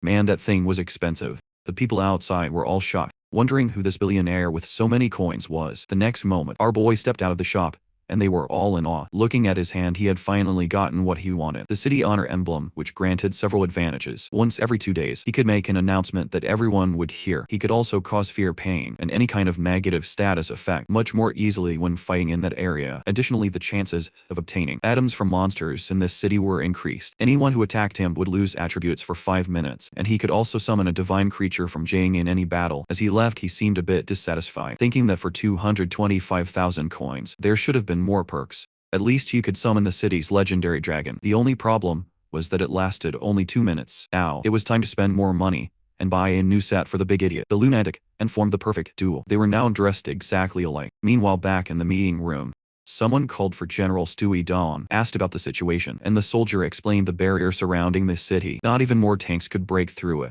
so there was no way to escape. On top of that, not a single zombie had appeared yet, so they had no idea what the intensity of the attack would be. One of them was grateful that they had a lot of people from the championship, but another pointed out that the Li family had still killed a lot of the army's soldiers. John analyzed the situation and concluded that at best, they could defend only 2 directions. Someone asked if they would have to gamble on where the zombies would come from, and John said yes. The soldier then said they would have to position themselves in the 2 locations where the zombies were most likely to arrive. The problem was that if the horde came from somewhere else, they would have to move all the troops, and by then it might be too late. The blue guard guy noted that if they didn't have defensive structures to help, the city could be wiped out. Xiu, however, replied that they had no other choice, so they needed to decide quickly which directions to defend. They commented that Zheng had a combat experience, so they would listen to the boy. They decided to defend the east and the west. Bow walls in the western zone were still incomplete, and in the east the Li family had destroyed everything. The zombies would naturally take advantage of the weakest spots. It seemed like the general simply agreed, and the 2 left the room. Meanwhile, our boy, drawn with great effort, was lying on the bed looking at the system. He could easily escape these creatures and leave the city. Problem was that if everyone died, there would be major consequences. He then grabbed the megaphone, typed something, and sent it. I have no idea what it was. Apparently is a secret actually. No, it wasn't, because the message popped up for us to see. He cursed out the Lee family and warned everyone that they were the traitors responsible for the invasion. Meanwhile, at the Lee family's estate, their guy was already furious with our boy, and he hadn't even received the announcement yet. He was muttering that if he ever got the chance, he would tear that bastard apart. And the butler entered and informed him that something terrible had happened. He asked what it was, and the man explained that an announcement had been made, revealing that the Lee family were the traitors responsible for the zombie invasion. Because of this, everyone who had been supporting the Lee family was now distancing themselves, and they were losing a huge chunk of their manpower. He asked if the people in their secret operation were also abandoning them, and the old man confirmed that they were. No one wanted to support them anymore. That announcement and ruined all their chances of recovering, and Jing City had become an unstable place. The patriarch nearly fainted, and the old man tried to hold him up. One of the guys tried to help, saying the poor man had passed out from sheer rage. At 8:30 on the eastern side, the military was beginning their preparations. Nino asked if everyone was already there, and the officer responded that they currently had 50,000 soldiers. 20,000 were military personnel, 15,000 were from the city's noble families, and another 15,000 came from smaller organizations. There were an additional 100,000 in the rear, who could assist. They were completely unprepared. If the creatures managed to reach them, it would likely be the end. The general closed his eyes, and then said it was fine. As long as they ensured the creatures didn't break through, there was nothing to fear. After all, there was no turning back. Now the north and south would have minimal troops, just enough to hold back the creatures while they repositioned forces. All they could do was pray that the attack hit the regions where they were most prepared. The system then announced that the invasion would begin soon and last for 5 hours. The general looked toward the city, and over in the Kita building, everyone was gathered around a blue crystal. A message about merit points appeared in everyone's minds. Apparently, players had realized that the crystal was something important that needed to be defended. The general ordered the strongest players to be stationed there, while the army focused on holding the front line. Someone then asked that they should call the big idiot and our boy. John, however, knew that those two couldn't be controlled, so there was no point in giving them orders. He just told the officer to go quickly and relay the other information. Meanwhile, our boy was in his room mastering the water element. He had learned a vortex skill that seemed to pull creatures into the center, making it perfect for dealing with hordes. The system then announced that, since the region was about to be attacked, a mission would be issued because the zombie force was far stronger than the city. If he survived along with the city and ranked at the top, he would receive a golden item and 2 cheats. Lindsay was shocked that even the system was saying the city's forces were weak. Clearly whatever was coming wasn't going to be easy. He immediately grabbed the big idiot and told him to stop eating, because they had a lot of work to do. With that, they left the building, headed for the streets, and the system announced that the attack was about to begin. A danger message appeared for our boy, and in front of him a red orb began expanding. From within it, a massive crowd of zombies emerged. Out of nowhere, the creatures advanced toward the city, and strangely, it all had little system windows floating above their heads. From a distance, it was clear that the horde was nearly endless. As they started rushing forward, the general raised his arms, ordering everyone to prepare and charge. A massive golden star struck the middle of the zombies. Spikes of ice shot up, killing many, and giant slimes were summoned to contain them, while the general ordered the army to keep advancing. I thought the army would be using guns, but apparently they had magic as well. Too bad there were always the unfortunate ones with no talent, who had to fight zombies head-on just to die. From afar, John watched the carnage. Then an officer reported that for now, they were successfully holding the line. The general ordered the 3rd defense line to pull back and rest, then sent in the 2nd line. Just as someone reported that a horde of 7,000 zombies had appeared in the northern region, and reinforcements were needed. This was exactly what he had feared, and he immediately asked for a status update on the eastern region. The officer said it was too early for details, but they knew our boy was there. However, no one had seen the big idiot. The general wondered if that reckless protagonist was actually planning to take on a horde by himself. He ordered the officer to gather more information while he watched the advancing army. The young soldier was motivated, saying that if he was going to die, he wanted it to be a glorious death. Meanwhile, on the eastern barrier, the troops all had their swords in hand, saying the same thing: they were eager to die protecting the nation. Then someone rushed out of a tent and announced that the Luminic Jay was charging into battle alone. Our boy leaped off the wall with his sword, while the soldier shouted that it was too dangerous. However, when they saw that it was him, the loyal ones immediately took a step back, deciding it was best not to get involved too much. Lindsay prepared an attack with his sword and unleashed a flaming wave, setting the horde ablaze in just 1 second.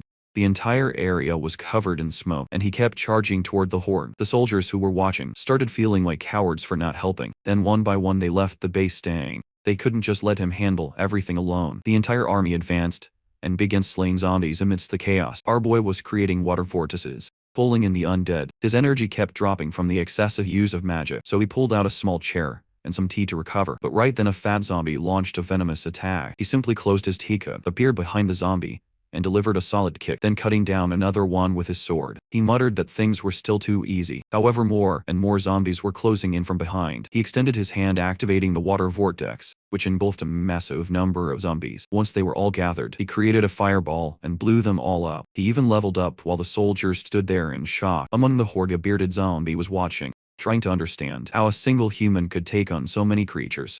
He was starting to worry that he might have to sacrifice a quarter of the entire horde just to deal with this person. The problem was that if he delayed too long, reinforcements would arrive and everything would fall apart. The operation couldn't fail because of one human. Since modified zombies weren't working, he decided to send as many creatures as possible at once. However, Lindsay had bought a distraction scarecrow from the shop. He placed it on the ground. The zombies immediately swarmed it, and he slipped away with ease.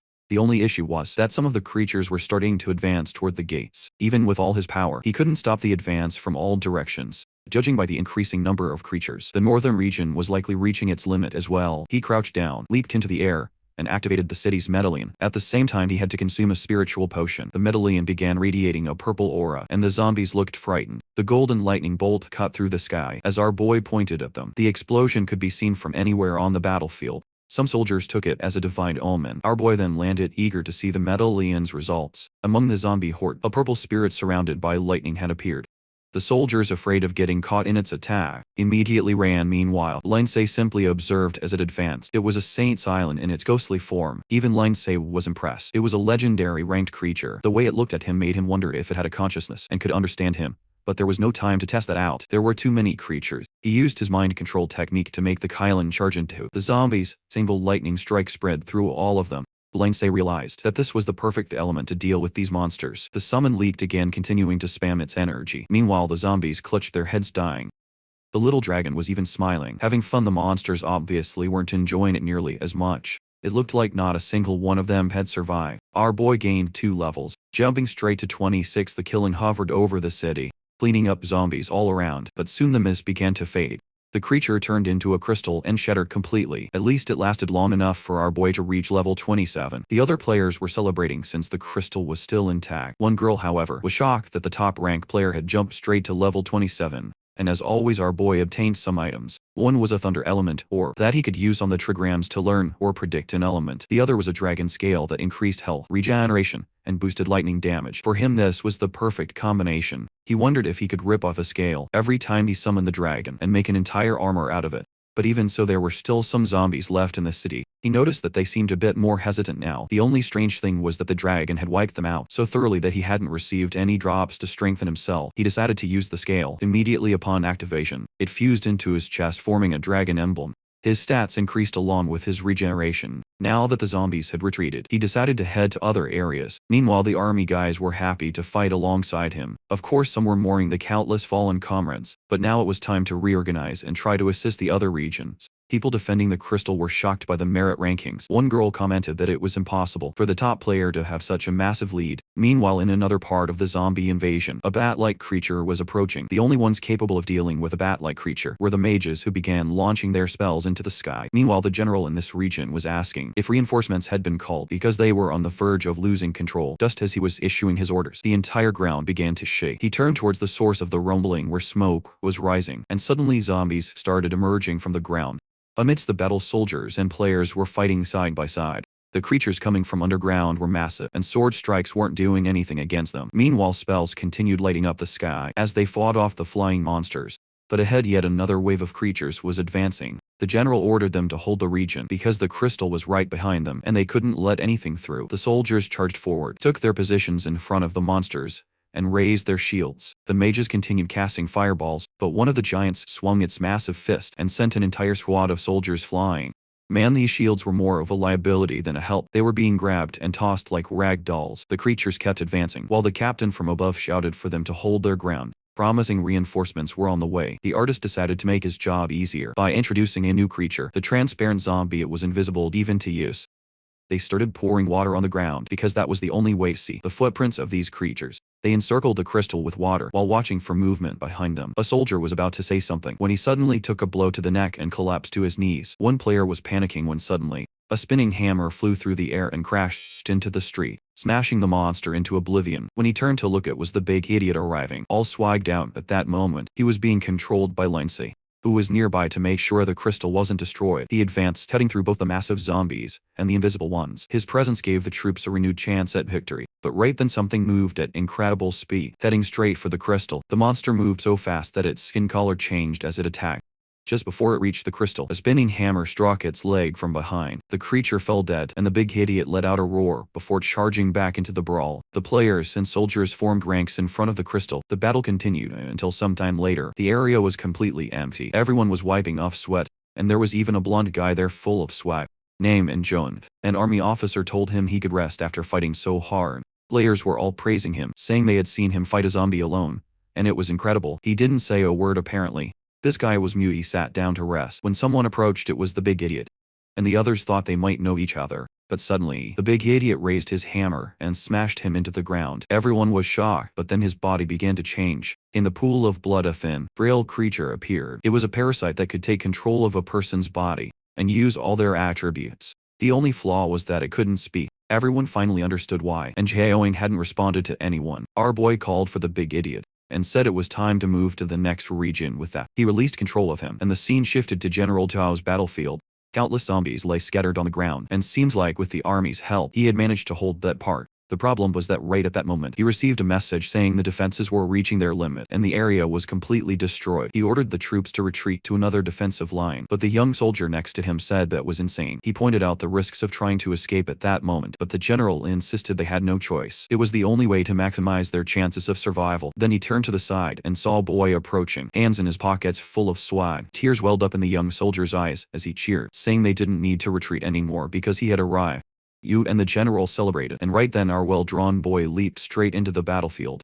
The general just stood there looking like a fool, realizing that the kid always ignored him, but now both of them were pumped. It was time for the counter-attack. A blonde soldier stood at the front, declaring that he would give his life for the city. Our boy placed a hand on his shoulder and asked him to report the current situation. The soldier explained that they had held the line for a long time, but the front ranks had reached their limits. Of the 50,000 troops, only 10,000 remained, and most of them were already exhausted. Armoy was surprised that zombies were still spawning in this area. Good thing he had arrived just in time. Then some army guys, who probably spent most of their time playing Call of Duty at home, showed up looking all clean, saying they were ready to fight. Alongside him, Lindsay summoned a spear, activated its fire effect, enchanted it with magic, and charged into the zombie horde. One attack to the ground, and the creatures were more eager to run than to fight. The spear's effect caused bubbles to form inside. The creatures grew larger, and then exploded from the inside out. The entire region was quickly becoming desolate. Our boy finished off another one, pulled his spear back, spun it, and unleashed a wave of flames.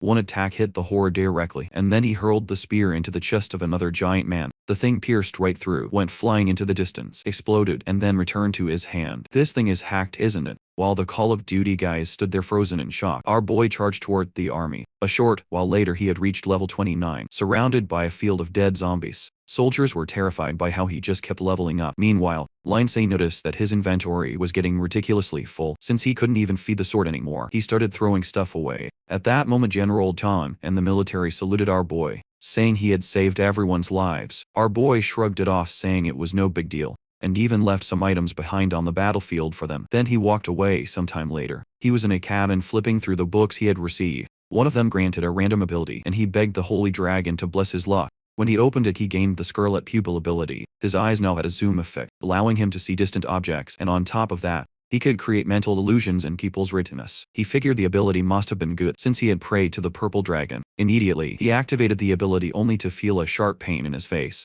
Every time this bastard learns a skill, his eyes start bleeding. The system congratulated him, and he looked at his hands, now boasting a full 1080 conviction. He glanced at a mirror and activated the Scarlet Pupil. With that, he could see the general way over there. Man, this eye was even better than he had imagined. Then the system announced that there were 15 minutes left before the horde ended, and our boy realized he had spent way too long suffering just to learn this skill.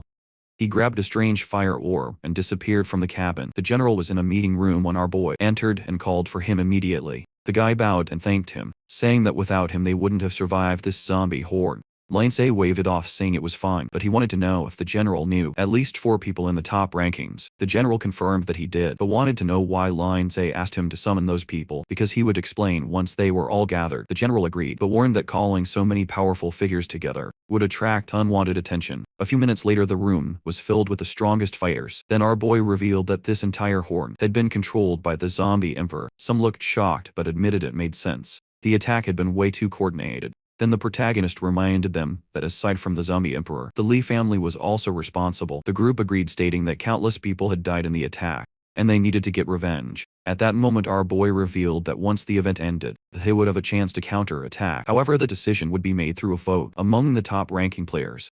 More than half of them agreed to strike back. The event would begin basically. This would trigger a small-scale war between the strongest fighters of both sides. If they won, all the zombies and JNCU would be weakened. If they lost, everyone who participated would die, and the safe zone's reconstruction would be delayed by a whole month. The guy with the bandana believed him, while the girl questioned if they were just walking into death. Everyone was hesitant, exhausted from battle.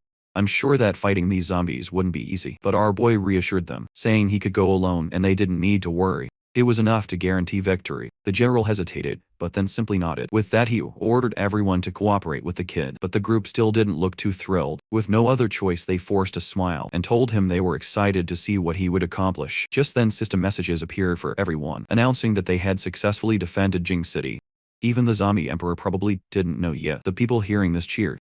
Realizing they had survived the night, they began charging toward the remaining creatures, which were now fleeing, of course. Lindsay ranked first. A system message appeared, asking if he wanted to initiate the counterattack. He clicked yes, and immediately, the message confirmed that all 10 top-ranked players had accepted.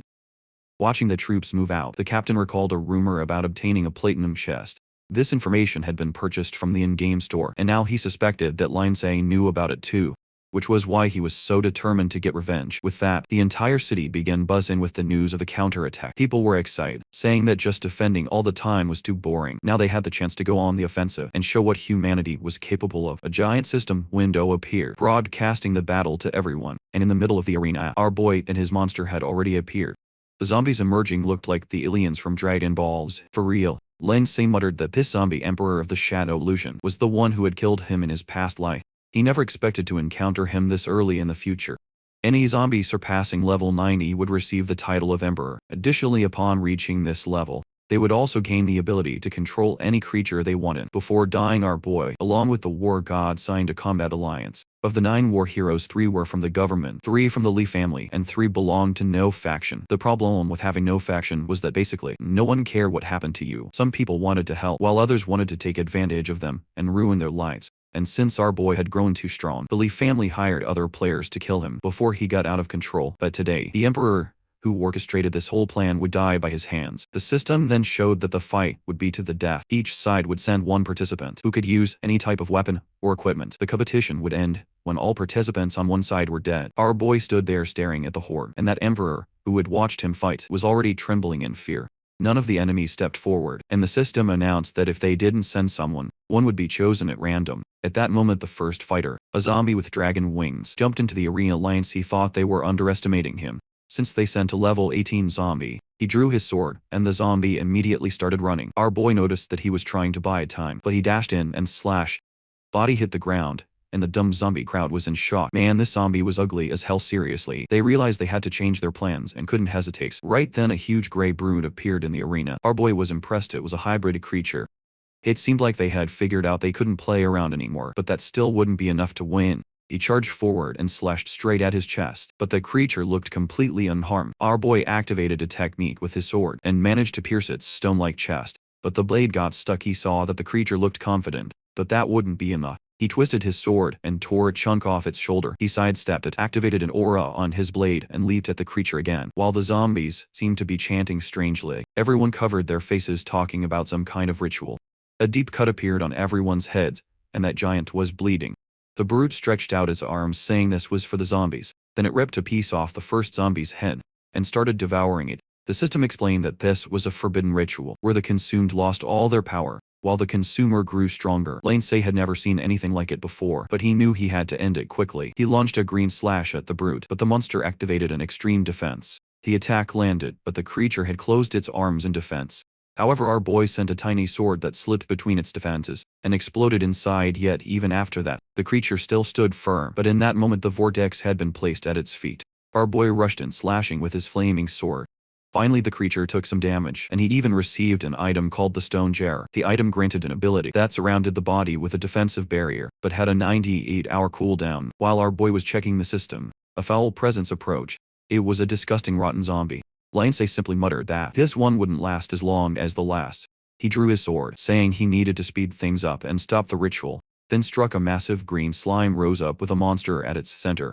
But our boy could see the weakness of this technique. Using his new eye, he unleashed another sequence of attacks hitting the exact weak spot, and with that the creature seemed to die. This time instead of receiving anything decent, he got a horrible potion. He called for the monsters to come at him already, but their leader was busy consuming everyone. Then the boss stood up and declared that it was too late, because he would be killed. But Lindsay just replied that if it weren't for the arena's barrier, the zombie wouldn't even be speaking. The creature took a few steps forward, and finally he stood face to face with the Emperor of the Wind. A gold-ranked boss level 20, 4 plus 8 extra levels from consuming his allies. Our boy was excited. Someone with such high stats would surely drop a great item. Then he hesitated, because the system warned that he was entering a high-risk duel. Since he was going to risk his life, he figured he might as well get rewarded. Then Balloonhead muttered that he never imagined his plans would be ruined by a single human. Lindsay started wondering if the damn Lee family had already been collaborating with the zombies. At this point now, it made sense why the attacks started the moment they tried to escape, and even the bosses appeared. Suddenly the creature broadcasted a message to all humans, calling itself roofing. It declared that its race would slaughter all humans, including the so-called heroes sent to stop them. But our boy was standing right there. Activating his fire technique, a green sphere formed around the zombie and our boy charged forward. The monster was surprised by his courage, and took off into the sky. Our boy, who loved provoking, asked if the creature was really going to run before the fight even started. At that moment the zombie switched to wing techniques, slammed the ground and raised a barrier against our boy's flames. He seemed to be struggling to resist, and in the background our boy said this was easier than he expected. From within the zombie's attack, his sword sliced through and struck the creature right in the chest. The monster staggered back, and our boy was pushed away by the wind barrier. The monster tried to take a moment to recover, but it was already too late. Lindsay was already closing in again. He delivered another slash, but suddenly the creature teleported to the skies. Lindsay smirked, saying that all he wanted was to force this ability out, since it always saved the monster from death. The creature wondered how a human who had no idea who he was could know about this ability. With no way out, he realized he had to fight with everything he had, until the very end, and launched another attack. Our boy hurled his sword like a boomerang, and it collided directly with the monster's attack. The boss already had blood dripping from its nose, from how much energy it was burning. It activated another technique, and sent it toward Lindsay. Lindsay was impressed that the creature could use two skills at once. It looked like this fight would last a while, or maybe not, because the monster suddenly collapsed, exhausted from spending too much mana. Our boy at least acknowledged that it must have had strong mental abilities to pull that off. Seeing the creature stand up with its eyes closed, he wondered if it had lost consciousness. Everyone in the city was watching, as our boy said he would end this suffering. He created a barrier, and even though the zombie had surrounded itself with a wall of wind, he simply stepped inside the attack. At the same moment he activated the scarlet pupil and observed the creature in the middle of the vortex. He noticed that the monster was almost consuming itself from how much energy it was trying to use. Afraid of losing his reward, he immediately activated his boot's teleportation and appeared right in front of it. He drew his sword and slashed its head clean off. With that he deactivated his eye, and the rewards started appearing. Not only did he gain 3 levels, but he also received a gold rank, the equipment, and over 10,000 merit points. Along with a global announcement, everyone found out that he had won, but honestly they all already knew he was the strongest anyway. Upon reaching level 30 the system announced that he could try his luck and receive a super cheat. Our boy knew that all the cheats he had received so far had been insanely good around the crystal. Everyone was celebrating, knowing that with this victory, the zombies were weakened, and even gave more experience. They knew that our boy had created the perfect opportunity for everyone to level up at that moment. He appeared in the city with the top 10 players. The crowd wanted to thank him, but he simply ordered the big idiot to cause a distraction and ran into an alley. People commented that his fame had increased again. They all said that if he ever needed a favor, all he had to do was ask. Lindsay thanked them and told everyone to rest. They had worked hard today. Then the system congratulated all players for not only surviving the invasion, but also winning the counter-attack. With that, Jing City not only secured its safe zone, but also expanded in size. There were 36 different details about how the city had improved, but to summarize, the city got stronger, and that was that looking back, our boy saw the barrier being raised. Now that the first problem was solved, it was time to talk to the general. While everyone admired the rising barrier, a global announcement was made, congratulating our boy for being the first to kill a gold-ranked boss. The poor souls who couldn't even kill a silver-rank boss had no idea how this was possible. Meanwhile his fans did. They expected nothing less from the one they admired most. Back at the hotel the big idiot was eating a massive chicken drumstick, while our boy rested until the sun got up, saying he couldn't sleep until he knew what his super cheat would be. The ability he received was space expansion. Basically, it doubled the number of items he could store. He found it strange. Why would a simple inventory expansion be considered a super cheat? Then the system explained that it not only allowed him to interact with special space-related items, but also gave him the ability to enter his own storage, like an alternate dimension. Right away he understood why it was called a super cheat. He was thinking of getting another hotel, but now he had no reason to. He had a portable home then. He decided to check how this new interaction with space-related items worked. The only space-related item he had was those boots. That greatly increased his speed. Upon inspection he saw that thanks to the cheat he now took 90 less damage while accelerating. Since the buff was so powerful, he knew he needed more space-related items. So he decided to explore the new space he could enter. As soon as he activated it, a blue light appeared and a portal formed. He stepped through and found himself in a completely empty room. It looked like an ordinary void until the system window popped up. He realized he could live there comfortably. He opened his inventory, pulled out a sofa card, and started setting up his new room. Besides that, one new item stood out, a liquid extracted from the ritual zombies. Its effect was that since it strengthened zombies, it was also extremely good at attracting them. He recognized it from his past life. It was the perfect item for anyone who wanted to negotiate with zombies, since they would trade anything to get stronger. Obviously there was always some foolish human wondering, what happens if I drink this? You'd immediately turn into a fully corrupted creature, or half zombie, half human mess, and die like an idiot. But our boy had the big idiot, the perfect person to test this. He stepped out of the teleport and appeared back in his room. He called his friend and told him to take a sip. What the thing looked extremely toxic, but when opened it just looked like regular water. Without hesitation, the monster glutton took a sip and began glowing with a blue aura. The system then congratulated him for ranking at the top and announced that he would receive a reward. He told her to hurry up and show what he got. Seemed to be a lightning technique, but it was only for the magic class, making it useless for him. The gold rank item he received from the event was the Ring of Elements. It increased spiritual power and boosted mana recovery. He sat on the bed and told the system to open the other reward windows. Where did these come from? I don't know either, but hey, they arrived. Our boy cheered as he received a dagger and a ring. The dagger was gold rank